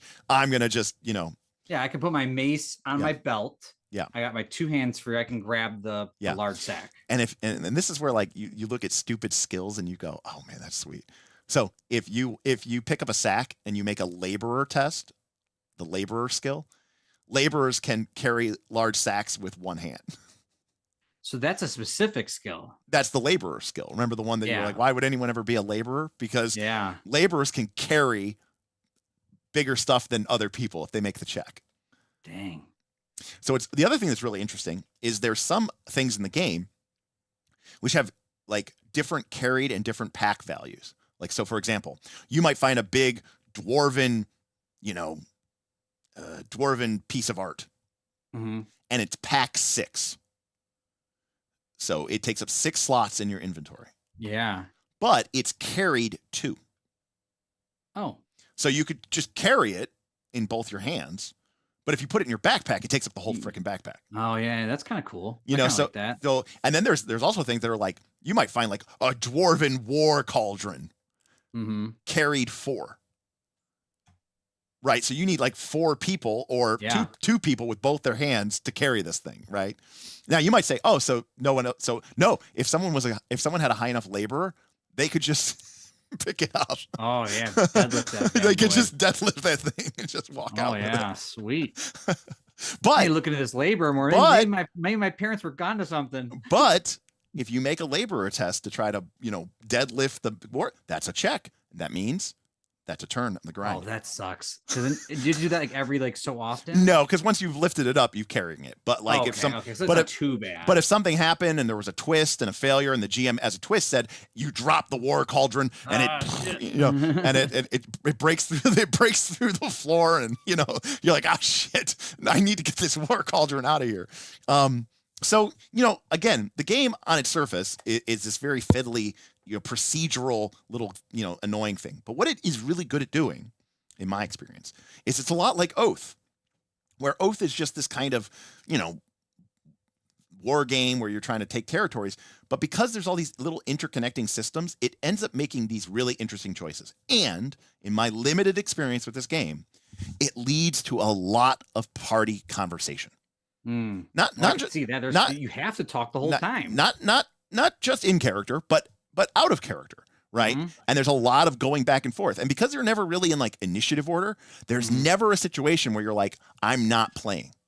Yeah. Because yes, someone else might be making the die roll, but that's the party's action for the turn. That's what I'm seeing. I'm seeing a ton of that. So you're going to be, paying attention to that and trying to figure out what's the best way for us to do and weighing all your priorities, right? Because as a group, you want your group to thrive. So you're like, in an ideal situation, we would get into this dungeon or whatever. Mm-hmm. We would get a bunch of treasure. We would avoid taking a ton of conditions and problems, but we would also be fulfilling our beliefs and our instincts and our goals so that everybody gets, rewards at the end of the session. We get money. Now, a lot of times those things are going to be hard to do, right? They're going to be, pushed against one another. But, yes, exactly, Ben. Lots of deliberation in Torchbearer, definite AD&D vibes. And I think that's absolutely the case, where there's even literally formalized a lead character, party leader. And at the end of the day, the party leader, listens and coordinates, but the party leader kind of gets to decide this is the action that we're taking, So because it gets rid of that selfish, you were talking about that selfish nature of just focusing on your you, me, what am I doing? It puts it more into context. And a good, and a good party leader is going to look for opportunities so that everybody can participate and help, So I think it's a really interesting experience because it is procedural, but if you follow that procedure and you try to beat that little game, it's going to create these really fun, zany, interesting story moments with these elements of role playing as well on top of it. So sweet. I think it's a pretty sweet little game, and I'm going to be running it for some of our patrons. So I'm looking forward to it, and it should be really interesting to see how much people love or hate it. Yeah. So I'm trying to think if there's anything else I missed. No, I didn't. Actually, if you go to the second page of your character sheet, the back page, Bob, and go bottom right, so you can see what you need to get to different levels. Mm-hmm. So for you to get to level 2, you need to have spent 3 fate, 3 persona. To get to level 3, you would need to have spent 7 and 6. To get to level 5, you have to have spent 22 and 20, and so on and so forth up the line. Oh wow, yeah, I can see that. So cool. It's definitely not a quick game. If you're earning a decent amount of points, you might level up in the first couple sessions. Or 2, but then it starts to slow down. But like you said, it depends how you prioritize. It does. If you don't prioritize that, you ain't leveling up. You might not level up at all. That's true. Yeah. But what's interesting about that though is you may not get fate and persona, but you're using your skills all the time. Your skills might be like 5s and 6s. That's true. And even though you're only level 1 or 2, Patrick says that's a good point. Yeah, it just depends what you want to prioritize. Yeah, it's all about what you prioritize. I mean, ideally you would get both. There's some pretty cool stuff. Like if we actually hop over to the Dungeoneers guy, we'll end here. Before we end, for sure, that make sure you guys like and subscribe. If you're not a member of the Discord and the Patreon, you should look at the description below to be a member. I do not know, Derek, are you recording Torchbearer for the public or just for the patrons? Or you're not recording at all? You don't know? I need to talk to the individual groups themselves and understand what they are happy, what they're. So if you're a member of the Patreon, at least you'll know what's going on with the game. And I will say that it is almost probably likely that the patrons will get to watch the game. Sweet. So if you remember that, that's great. Again, like and subscribe. Let us know if you want more of these extra credit series that Derek is doing with me to try to help me understand these. It's like a second look. Derek sort of looked at a game first, and he's going to teach someone that maybe doesn't understand the game how to play. And this might help you and your parties and people at home. If you're trying to run a game, you could just show them this video, and then they could be like, "Oh, I can make a character now, and I understand kind of the concept." So I think if I didn't have this video, it'd be hard for me to understand what was going on. So, as an example, Bob, if you go to page 119 in the okay, 119. Yeah. And so you scroll down a little bit. Outcast level benefits. Yeah. So at level 1, you can use any weapon except for greatsword. They can wear any armor. They can wear shield. They can use shields, and you get a +1 to camp event rolls in dungeons and dwarven made structures. Nice. I didn't even know that. Oh, okay, sweet. When you get to level 2, you get to pick one of these abilities. So you can either pick Hauberk, which is when wearing chain armor, you reduce the chance that your armor is damaged when hit from the usual 1, 2, or 3 to 1 to 2. In addition, your chain armor will protect you against weapons that bypass the protection of chain armor, like the mace. Or you could pick Shrewd. Dwarves are shrewd hagglers. You may make the haggler test during the town phase without raising your lifestyle cost, which basically means the money that you need to spend in town. You can also ignore the precedence requirements when haggling. So you can haggle with people that are, That sounds like the way this character's going. And then at level 3, you can either pick Hardy Stock, which gives you additional bonus dice to recover from being sick, or you can take Minor, which gives you a +1 dice to your nature when you're using Delving to detect deadfalls, pits, unstable tunnels, bad air, collapsing features, sloping passages, and dwarven-made structures. Speaking of level 3, what is Creed that I'm going to hypothetically get into after a handful of sessions? Yeah, so Creed is basically, the idea is that, at the end of the day, what this game is trying to show you is it does want you to be a hero. Mm-hmm. It just doesn't give it to you. You have to earn it. Mm-hmm. And you don't start as a hero, right? In D&D and Pathfinder, you start as a hero. You're a badass, you kick ass, and you're just a good guy.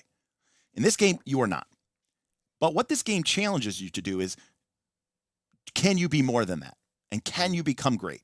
And there's kind of like an Ollivander there, right? Did great things, terrible, but great, right? Like, you might end up being a villain, but you're a great villain. You know what I mean? Like in the sense that you do these great things. So the game challenges you to become a hero. When you become level 3, the idea of a creed is that you take on a belief structure that is bigger than you. Oh. Right? Like your belief is like about you and your personal motto. A creed might be like, the dwarven kingdom shall endure, or, you take up with a guild or an army, or you kind of something bigger than yourself. Starts bigger than yourself, Okay. and you kind of embrace their philosophy. And so the idea is that as your character gets higher in level, your character is becoming that hero, and they start to become less selfish and less removed from society because now they are gaining precedence and they're gaining all this stuff. And so creed is the idea that your character will eventually, once because at the beginning of the game you're just a scoundrelly nobody, but after you've sort of gained your your place in the world, it's about a group or a faction or a concept, something bigger than yourself. Like I will stand for justice, right? Yeah. It's kind of like it's a little bit more of a heroic, kind of stance. I get that. They have some examples here, like the hard-won traditions of my people must not fade away. Slavery is abhorrent. All are born free and shall remain so. Strength is given to me to defend the weak. The darkness of chaos must be driven back at any cost. These are very noble right goals. Yeah, so or they could be evil. The world must burn for the crimes against the Jontar, but big, but it's big. It's bigger than you. It's this kind of, it's a more it's not just about survival or personal power or personal philosophy. It's about a bigger, almost political statement. Yeah. And so that's what a creed is. Cool. Yeah. So that sounds like a good time coming up. That is Torchbearer. And so we're going to be scheduling here this month, and then we're going to be starting the games in January. I'm going to be running 2 different groups through. both made of patrons. Like I said, I'm going to probably have them compete against one another, and it'll be really interesting. And it's a good opportunity for me to shake some of the rust off of the VTT, the old VTT, because I haven't used the VTT in a long time. Bob's a seasoned vet, but I'm Bob, that's one area where these days. You got me beat there, buddy. You got me beat there. So as a reminder, we have a fully packed December. The next 3 Thursdays, Pathfinder 2, all classes remastered, re-ranked.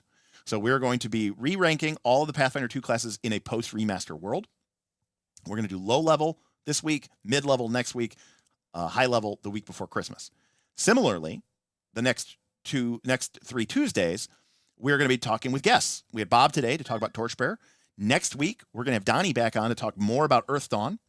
And then in 3 weeks' time, we're going to have Ben on to talk about troubleshooters.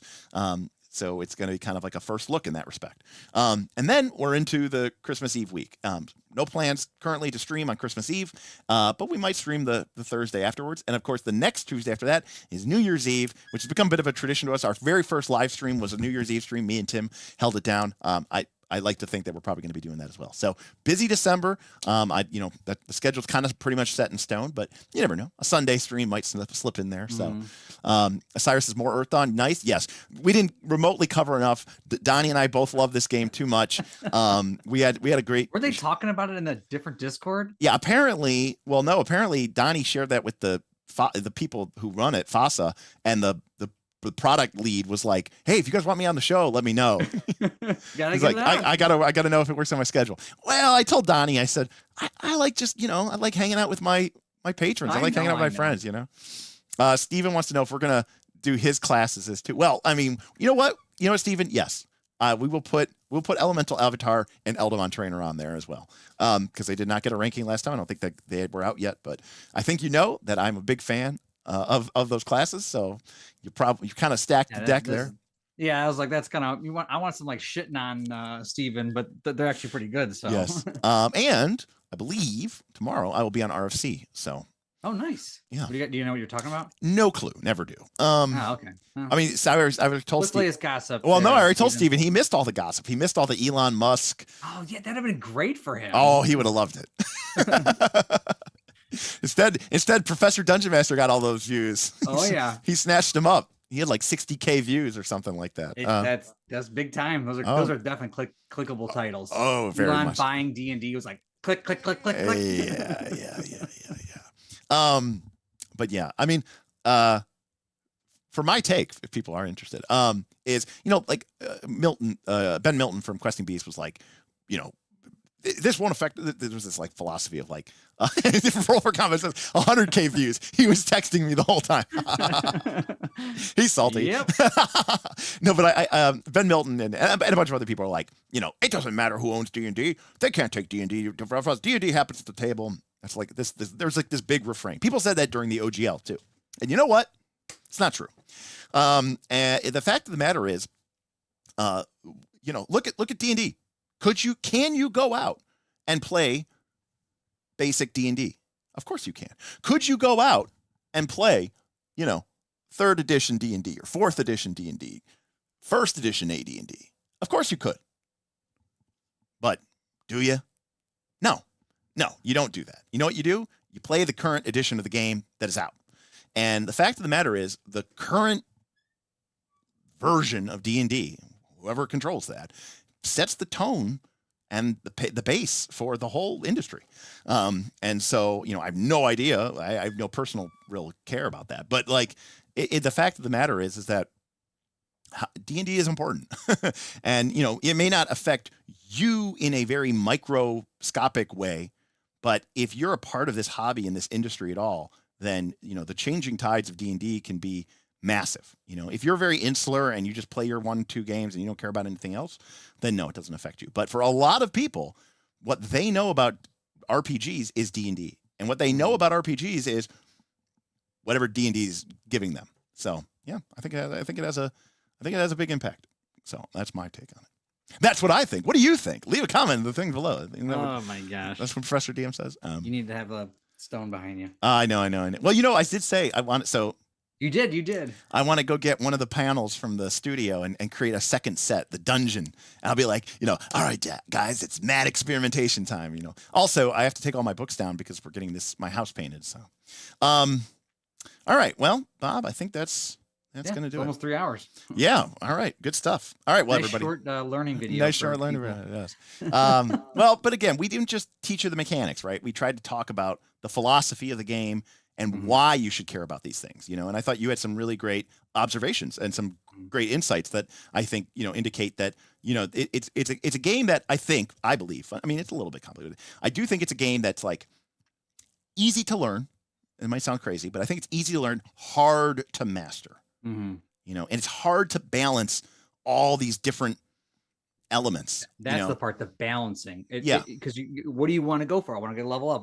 You got to figure out how are you going to do that, because there's a lot of different things, and then balancing within your party who are also trying to do their same things. Correct. You only have so many actions. Correct. Exactly. So that's an interesting struggle. Right. And at the same time, the whole time, the clock is ticking. The conditions are dimming. Torches are burning out. Clocks are ticking. Rations are running out. Water skins are running dry. Conditions are building up. And the pockets might be, empty. So, going back to town, not really an option. Oh, we'll just go back to town. And with what money? You're going to get chased out of town and not be able to come back because they're like, these are no good scoundrel people who skip out on their check, Yep. So again, it's a challenging game, but I think through that challenge comes all these really fun, interesting moments and stories. So now, is this thing that we're hypothetically playing, is this an adventure for Torchbearer? Oh no, I'm going to be. This is something you just going with it. Okay. Yeah. All right. Good to me. Ben's going to go back to the top. It was super late. That's all right, Ben. Hopefully you enjoy the stream. You'll got to let me know what you think about it. All right. And Pathfinder PhD is going to check the VOD from the beginning as well. All right, folks. Well, that's going to do it for me and Bob. So on behalf of myself and Bob and the rest of the Knights of Last Call, well, thank you for joining us, and we'll see you next time on Knights of Last Call. Peace.